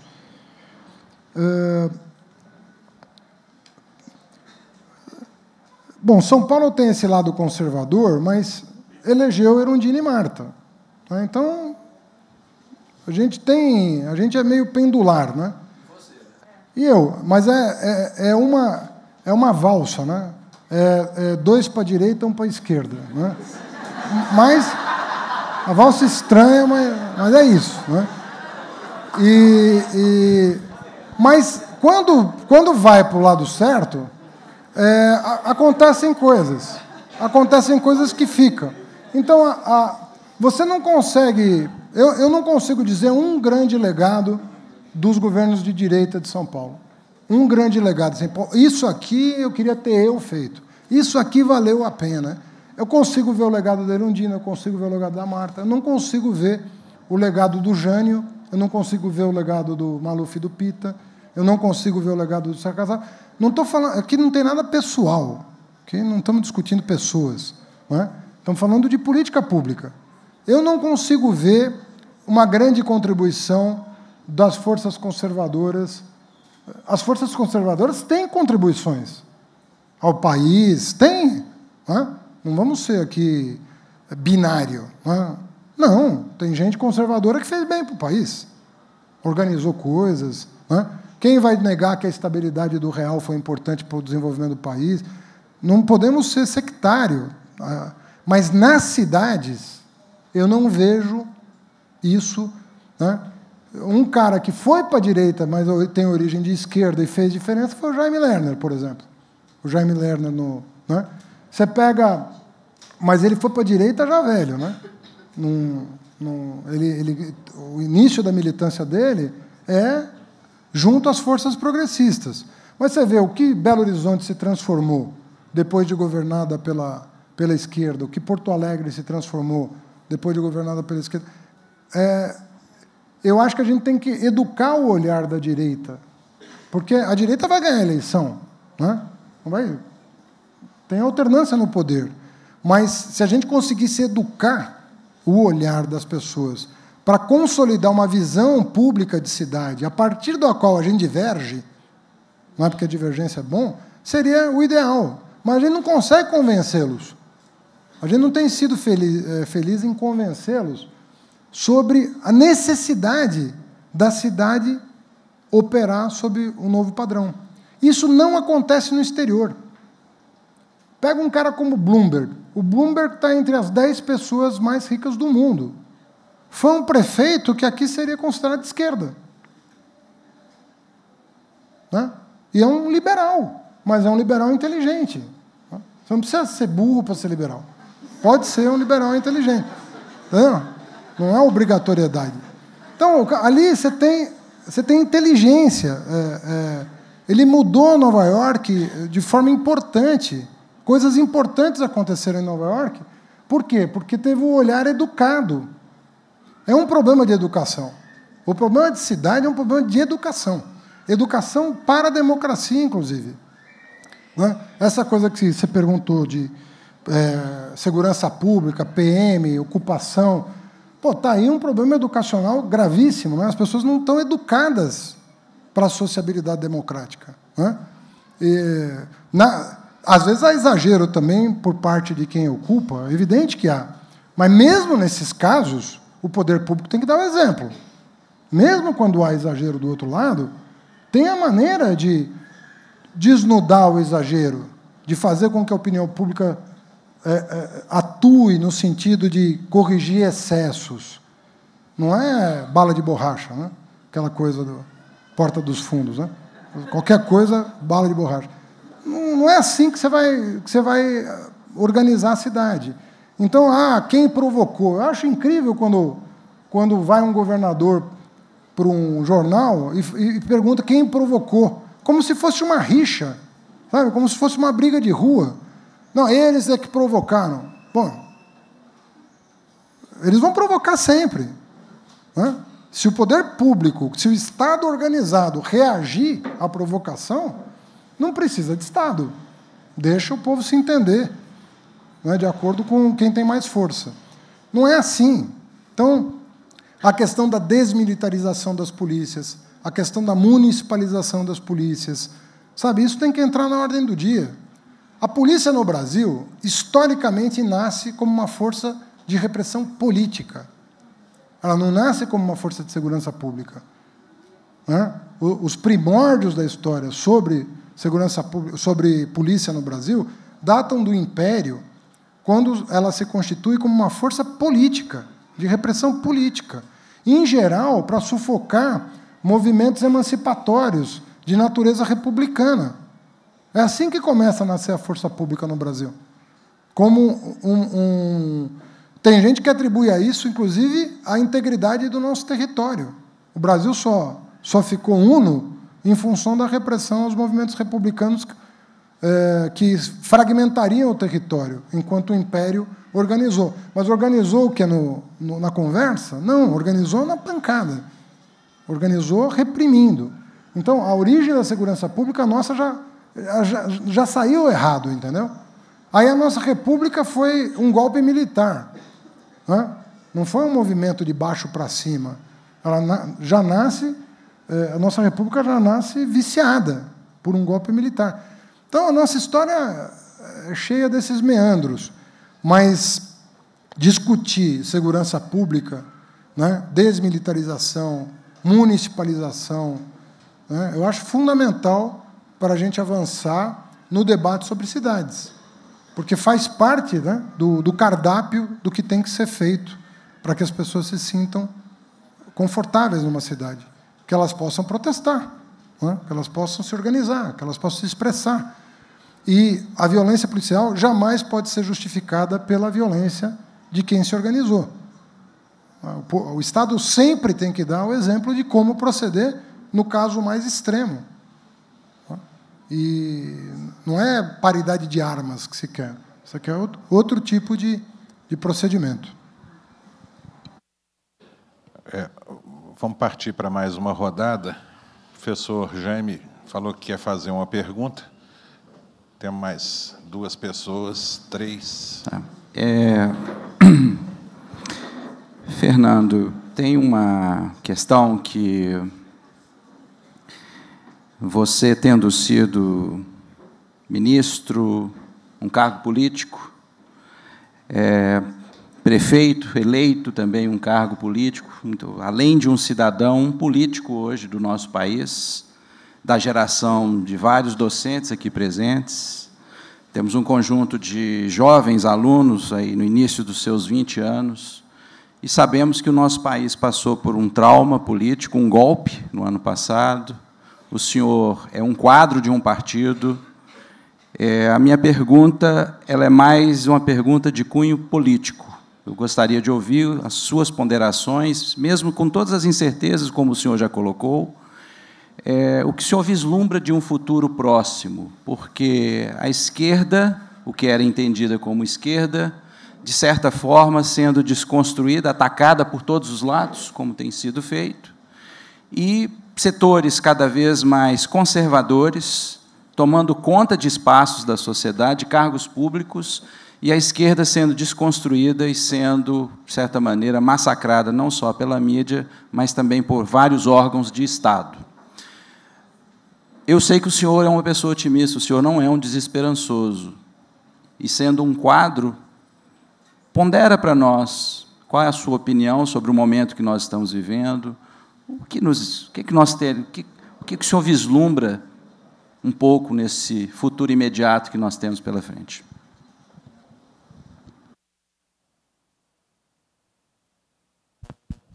Bom dia, eu sou Roberto, sou professor aqui.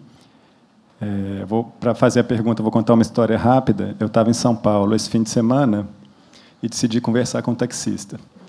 E o taxista ia muito bem pela pista exclusiva, e eu falei com ele, a gente estava conversando, eu falei, bom, essas pistas exclusivas são frutos da gestão do Fernando Haddad. E ele disse, não, de jeito nenhum, já existiam essas pistas exclusivas em São Paulo, ele não fez nada, ele é um imbecil, não sei o quê. Aí eu falei, bom, essa eu não sei exatamente, mas eu lembrava esses números, falei com ele, eu acho que no início eram 90 quilômetros, foi para cerca de 500, então teve uns 400 quilômetros feitos pela gestão que saiu agora. Parei de falar o nome do prefeito para ver se o diálogo acontecia, né? Não, é pela gestão que saiu. Não adiantou, ele não acreditou, eu peguei o celular, abri uma matéria na imprensa, ele não acreditou, falou que não, isso nunca tinha acontecido. Tem a ver com o que você disse, e ao final ele me chamou de petista. Eu não sou petista, e eu fui falar com ele, fui fazer as críticas ao governo federal, e a minha pergunta é um pouco sobre isso. Assim. Enquanto você era prefeito de São Paulo, o Kassab era ministro da cidade, né? E com uma política no Ministério da Cidade muito avessa ao que estava sendo feito na prefeitura, né? Enquanto na prefeitura de São Paulo se fazia um trabalho muito sério de redução do rodoviarismo, de fortalecimento do transporte coletivo, a política no governo federal era o IPI zero, o estímulo ao automóvel, né? O próprio Minha Casa Minha Vida, que era um projeto feito de uma maneira sem criar urbanidade, né, com muito em torno do mercado imobiliário. Em São Paulo, vocês criaram contrapontos, Minha Casa Minha Vida no centro. Quer dizer, tinha uma diferença muito grande de visão de cidade.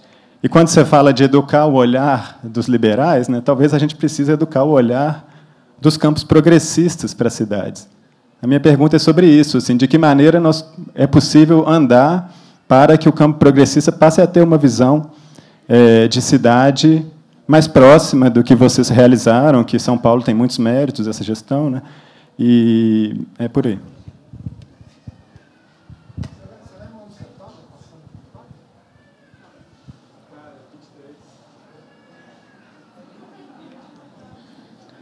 Tudo bem, professor? Tudo jóia? Meu nome é Henrique, eu sou da esquerda, mas eu sou esquerdista, né, como eles chamam, mas eu não sou filiado a nenhum partido político. E, atualmente, eu considero 3 expoentes no Brasil como verdadeiramente progressistas: o Flávio Dino, o senhor e o Ciro Gomes. A minha pergunta é o seguinte, é sobre as eleições do ano que vem. O senhor vê alguma possibilidade do PT e do PDT reunirem forças e, mais especificamente, o senhor aceitaria ser vice do Ciro Gomes? Porque isso já é tratado em várias redes sociais como... muita gente prefere isso, grupos de WhatsApp. Então, eu queria saber a opinião do senhor a respeito disso. Ok? Obrigado.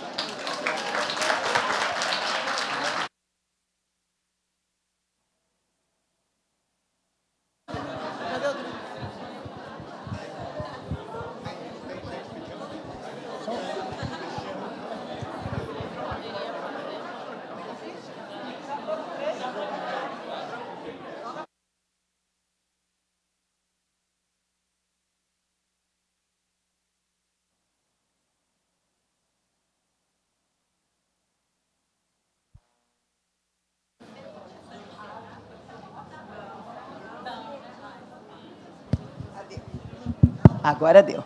Tá. Sou a professora Cristina, da Escola de Arquitetura, e o senhor falou que uma das qualidades do arquiteto é ser um observador, né?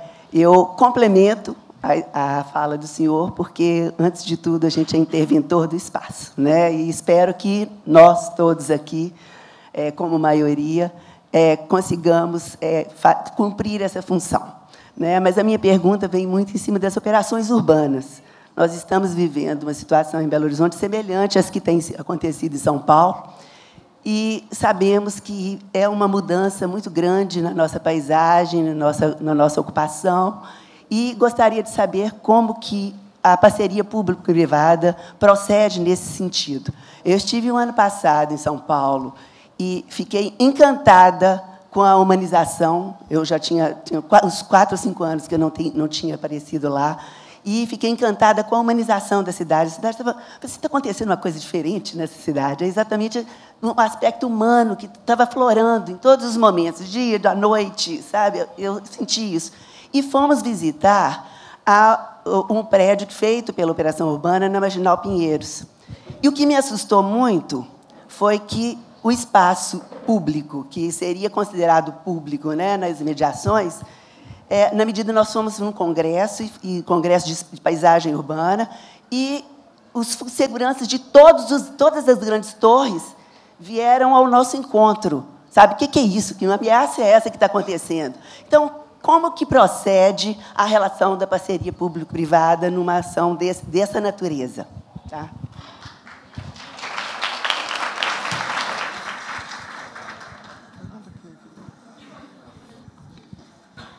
Bom, operação urbana é um negócio muito delicado. Né? Muito delicado porque eu acho que ela se justifica, mas ela só se justifica em alguns casos. Né? Ela se justifica em casos onde você precisa ter um cluster de transformação, porque, senão, a transformação não acontece. Eu vou dar o exemplo de São Paulo. Quem conhece São Paulo sabe que a coluna vertebral, que não é retinha, né? É uma coluna vertebral assim, corcunda, tem uma escoliose ali. São as duas marginais, a Pinheiros e a Tietê. Você conhece São Paulo pelo que você falou. Nós saímos do centro e fomos na direção sudoeste da cidade, passando pelo espigão da Avenida Paulista, Faria Lima, e estamos hoje na marginal Pinheiros, no sudoeste da cidade. Qual que é o movimento virtuoso que São Paulo pode viver? A coisa mais legal que São Paulo pode acontecer lá é voltar para o centro pela marginal. Se a gente voltar para o centro pela marginal, a gente vai transformar toda aquela baixada dos trilhos, das várzeas, do que falta do Pinheiros e do Tietê, e eu garanto para você que vai ser o cartão postal definitivo da cidade de São Paulo, a hora que as duas marginais se transformarem nas duas principais avenidas, e não rodovias da cidade. Não tem como fazer isso sem operação urbana. Não tem como. Por isso que eu digo que, em alguns casos específicos, a operação urbana se justifica. Nós revogamos algumas operações urbanas que não faziam o menor sentido. Alteramos outras e propusemos outras ainda. Por quê? Porque a gente quer constituir esse arco, o que a gente chama de arco, Pinheiros e Tietê, numa volta para o centro que faça sentido para a cidade. Porque a cidade de São Paulo precisa olhar para os seus rios. A cidade de São Paulo precisa olhar para o Tietê. A gente precisa olhar para o Pinheiros. É isso que o mundo fez. Quando uma cidade se digna a olhar para os seus rios e ocupar as margens de maneira organizada, aí você tem a cidade, a São Paulo do século XXI. Então, eu estou muito convencido de que esse projeto urbano... Você sabe que no meio desse caminho tem o CEAGESP, né? E a gente está mudando o CEAGESP para o Rodoanel, justamente para que ali na Vila Leopoldina se crie um bairro em frente à USP, ali, do outro lado da Marginal. Pô, é uma maravilha. É uma maravilha. É trabalho para vocês, 50 anos de trabalho, para vocês ocuparem esses 40 quilômetros de marginais. Seria lindo. E o que você constata com razão é a prática, porque as operações urbanas não foram pensadas como local de convivência. Pô, você está na margem do rio, você vai impedir as pessoas de circularem? É justamente o que você quer, que as pessoas circulem pelas margens, né? Tem uma paisagem.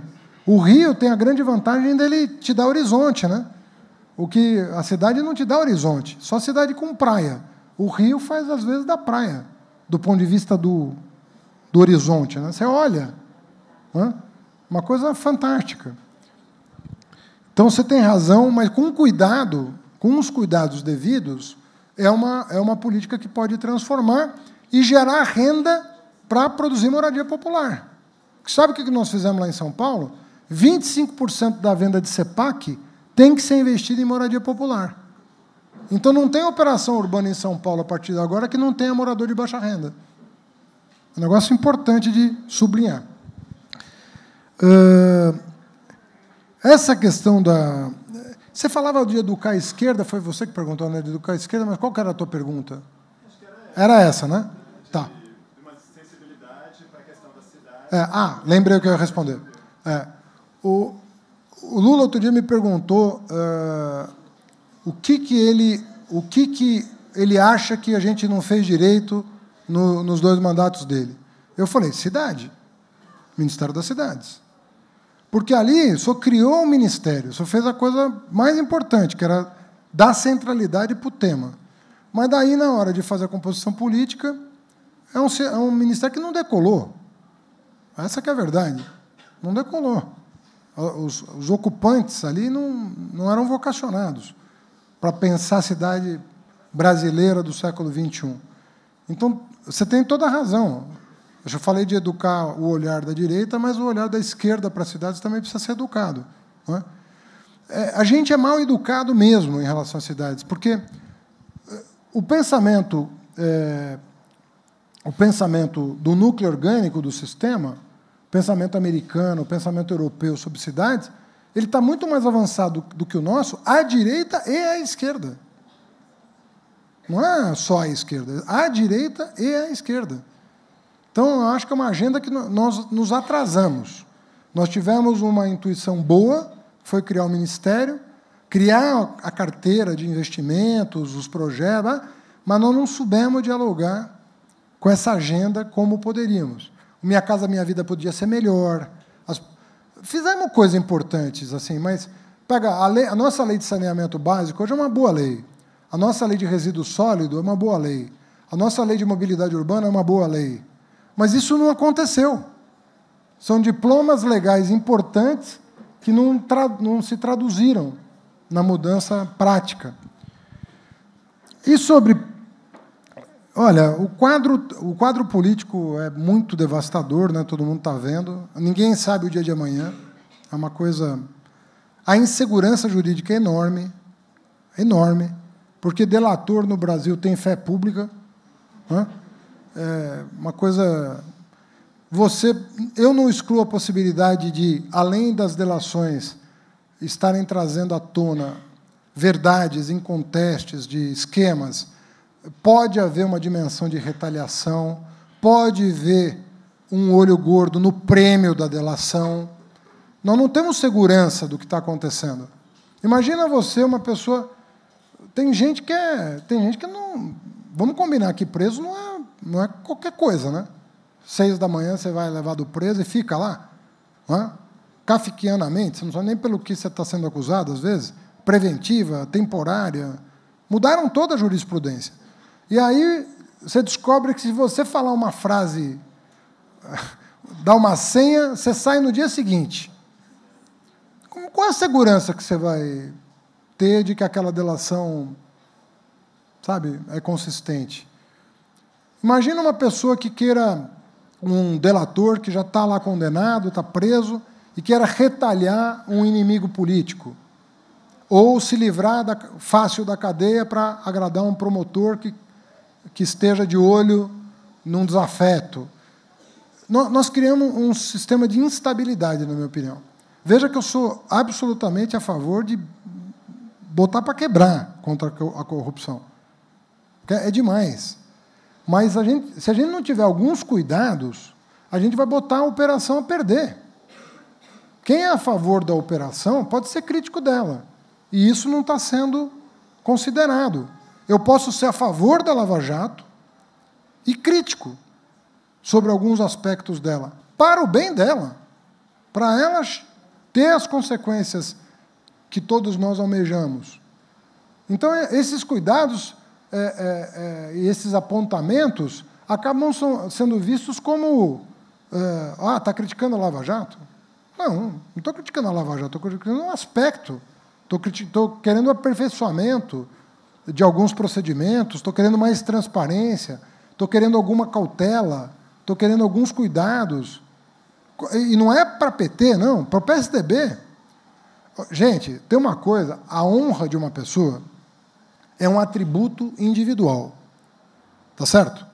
Tem pessoas honradas. Não existem instituições honradas. Não existem partidos honrados. Existem pessoas honradas. A honra é um atributo individual, mas é um bem coletivo.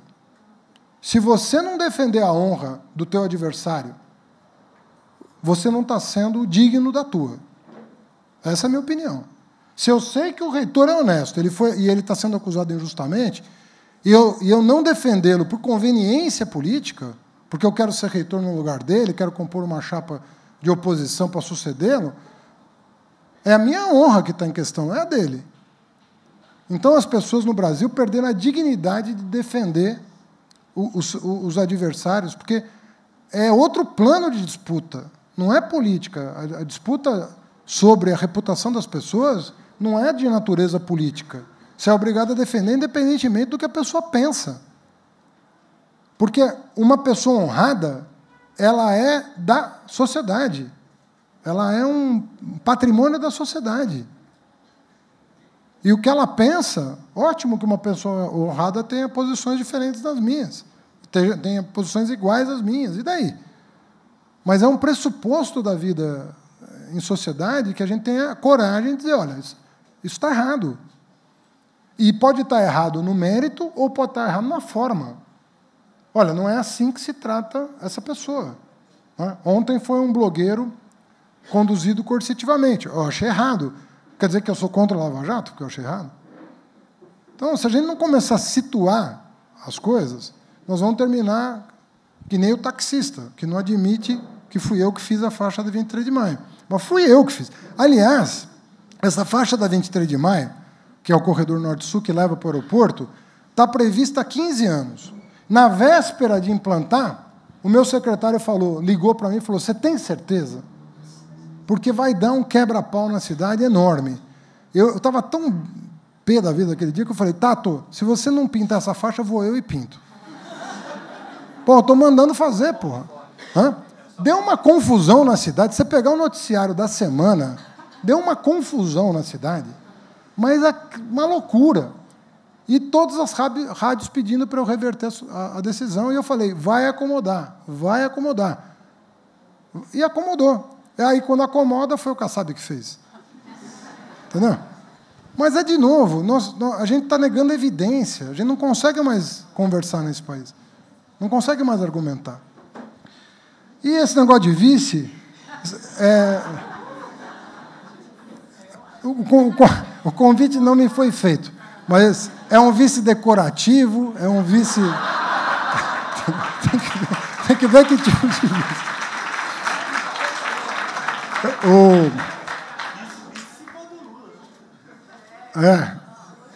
Vice do Lula, ele de vice, né?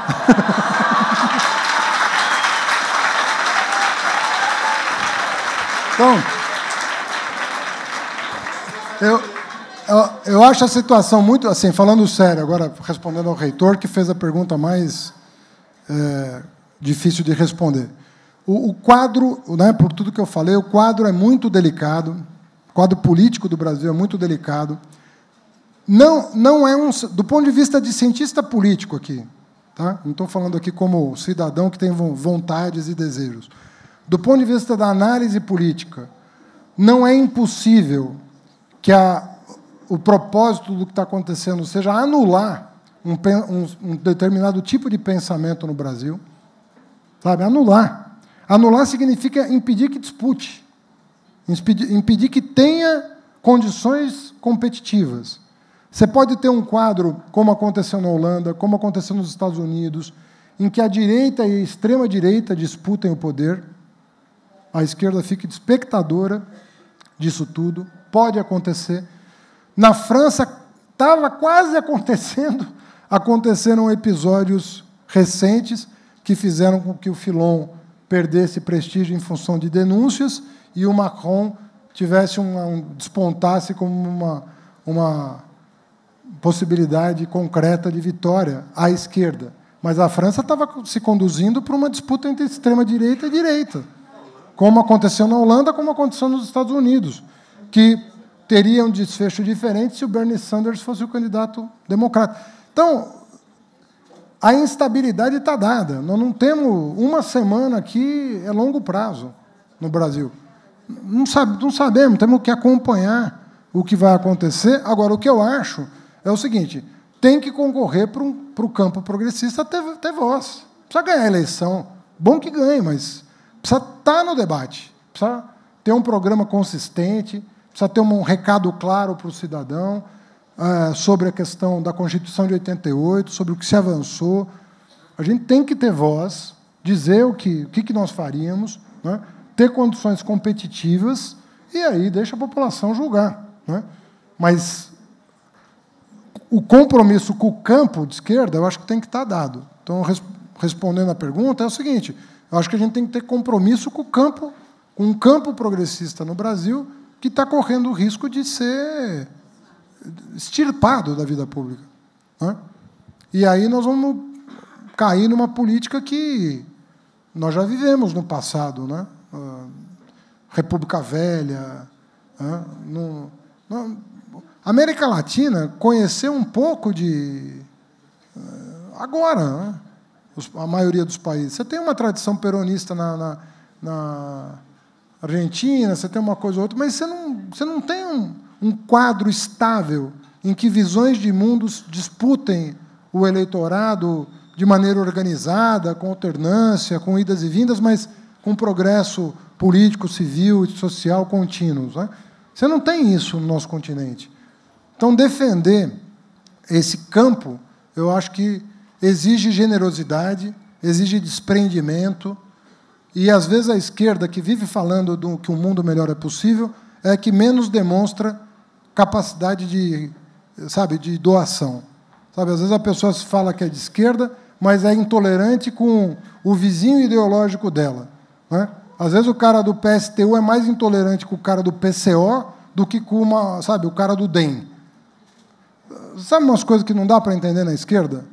Às vezes, essa vocação para o sectarismo diante dos iguais. Não é que é um sectário diante da direita, é um sectário diante dos próximos ali. Eu acho que esse sectarismo, nesse momento, então, ele não tem lugar no Brasil. Se a gente fosse ser sectário hoje, entre nós, vai acabar. Não vai sobrar ninguém. Então, a hora agora é de generosidade, desprendimento, empatia, entender o que o outro está falando. Né? O meu pai nunca pisou numa escola na vida dele, mas me deu alguns ensinamentos, alguns eu não esqueço. Ele falou, Fernando, você pode ter a ambição que você quiser. Isso não é um problema. Você pode ter ambições na vida. Isso faz parte vai fazer parte do seu crescimento, do seu desenvolvimento. Mas a tua ambição não pode ser maior do que o seu desprendimento. Sabe? Tem uma hora que você tem que ter desprendimento. E um espírito de entrega em torno de um bem maior do que você, do que a tua biografia. Sabe? Nós estamos num momento em que as biografias falam menos do que as tarefas históricas que estão colocadas. Sabe? Se a gente for querer ser o bambambam da história, nós não vamos longe. Então, menos nomes, mais projeto, mais comunicação, mais diálogo, porque é desse processo que emerge, né, as lideranças que vão enfrentar os desafios históricos que estão colocados. Então, eu acho que o momento é... Eu acabei de dizer...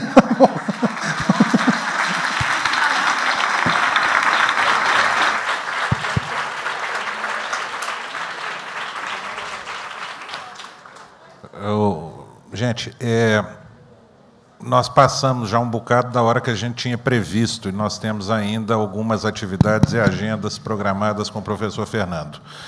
Eu queria fazer a proposta do seguinte, nós recebemos, inclusive, aqui alguns pedidos de formular perguntas para ele pela mesa, por escrito. Eu sei que isso vai desagradar a secretaria da escola, mas eu queria propor o seguinte, que a gente poderia receber ainda, no dia de hoje, perguntas por e-mail que a gente encaminharia para o professor Fernando para ele poder responder dentro da disponibilidade dele. Tá? Então, eu coloco o e-mail da diretoria da escola durante o dia de hoje, não vamos falar assim nos próximos 6 meses, não, que fica complicado, né?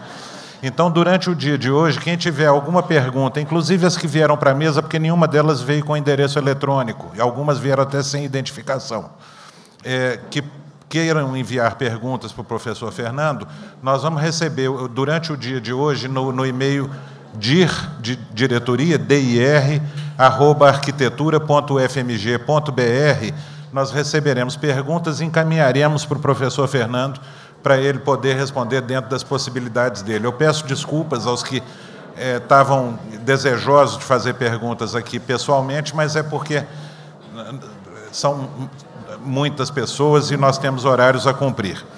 Eu vou, em nome da Escola de Arquitetura, eu queria agradecer muito ao professor Fernando e eu queria passar a palavra, primeiro, para o reitor, para ele poder fazer as considerações finais dele, e depois também, se o professor Fernando quiser fazer considerações finais, ou o professor Fernando e depois o reitor, para a gente poder encerrar a sessão. Mas agradecer muito a presença de todos e dar uma notícia que nós recebemos a informação pelos técnicos, que a palestra transmitida pela internet estava sendo assistida, no momento, por 1.120 pessoas, fora da escola.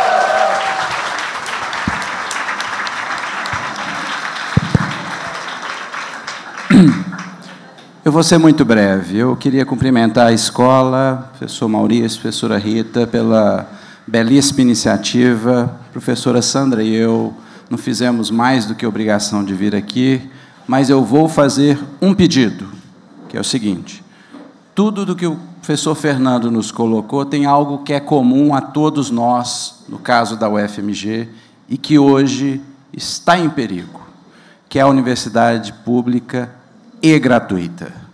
Assim como nós, o FMG, soubemos mostrar para a sociedade uma maneira de como resistir, no bom sentido, à PEC 55, chegará o momento, e Sandra e eu estaremos, sempre que estivermos na direção da universidade, dispostos a defender que ela continue pública e gratuita para servir a nossa sociedade.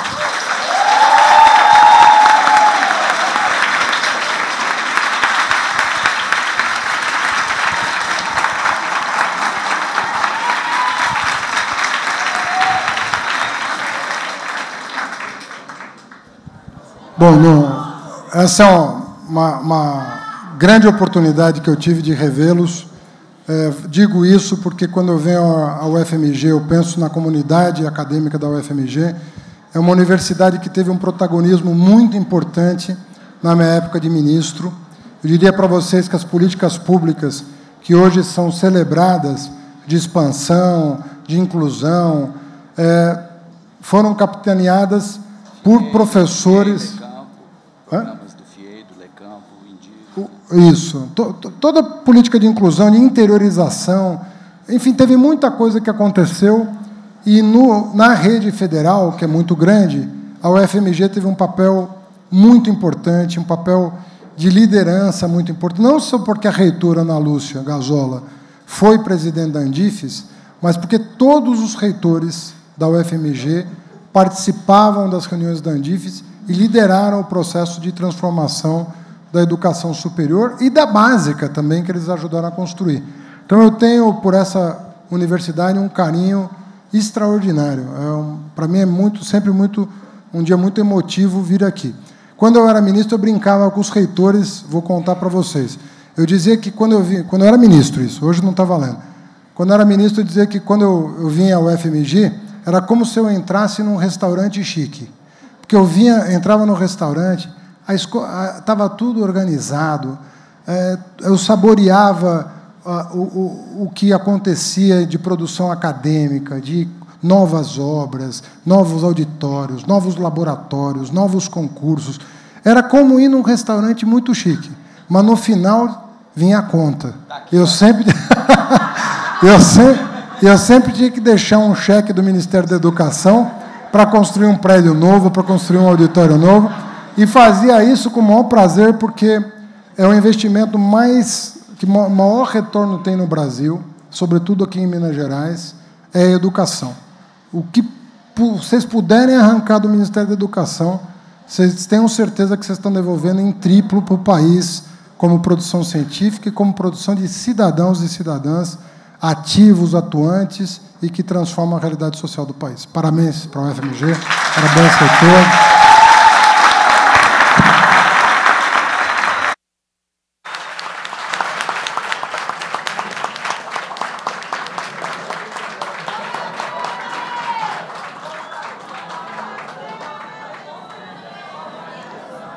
Mídia Ninja deu 63 mil acessos, transmitindo ao vivo. Boa internet, Everton.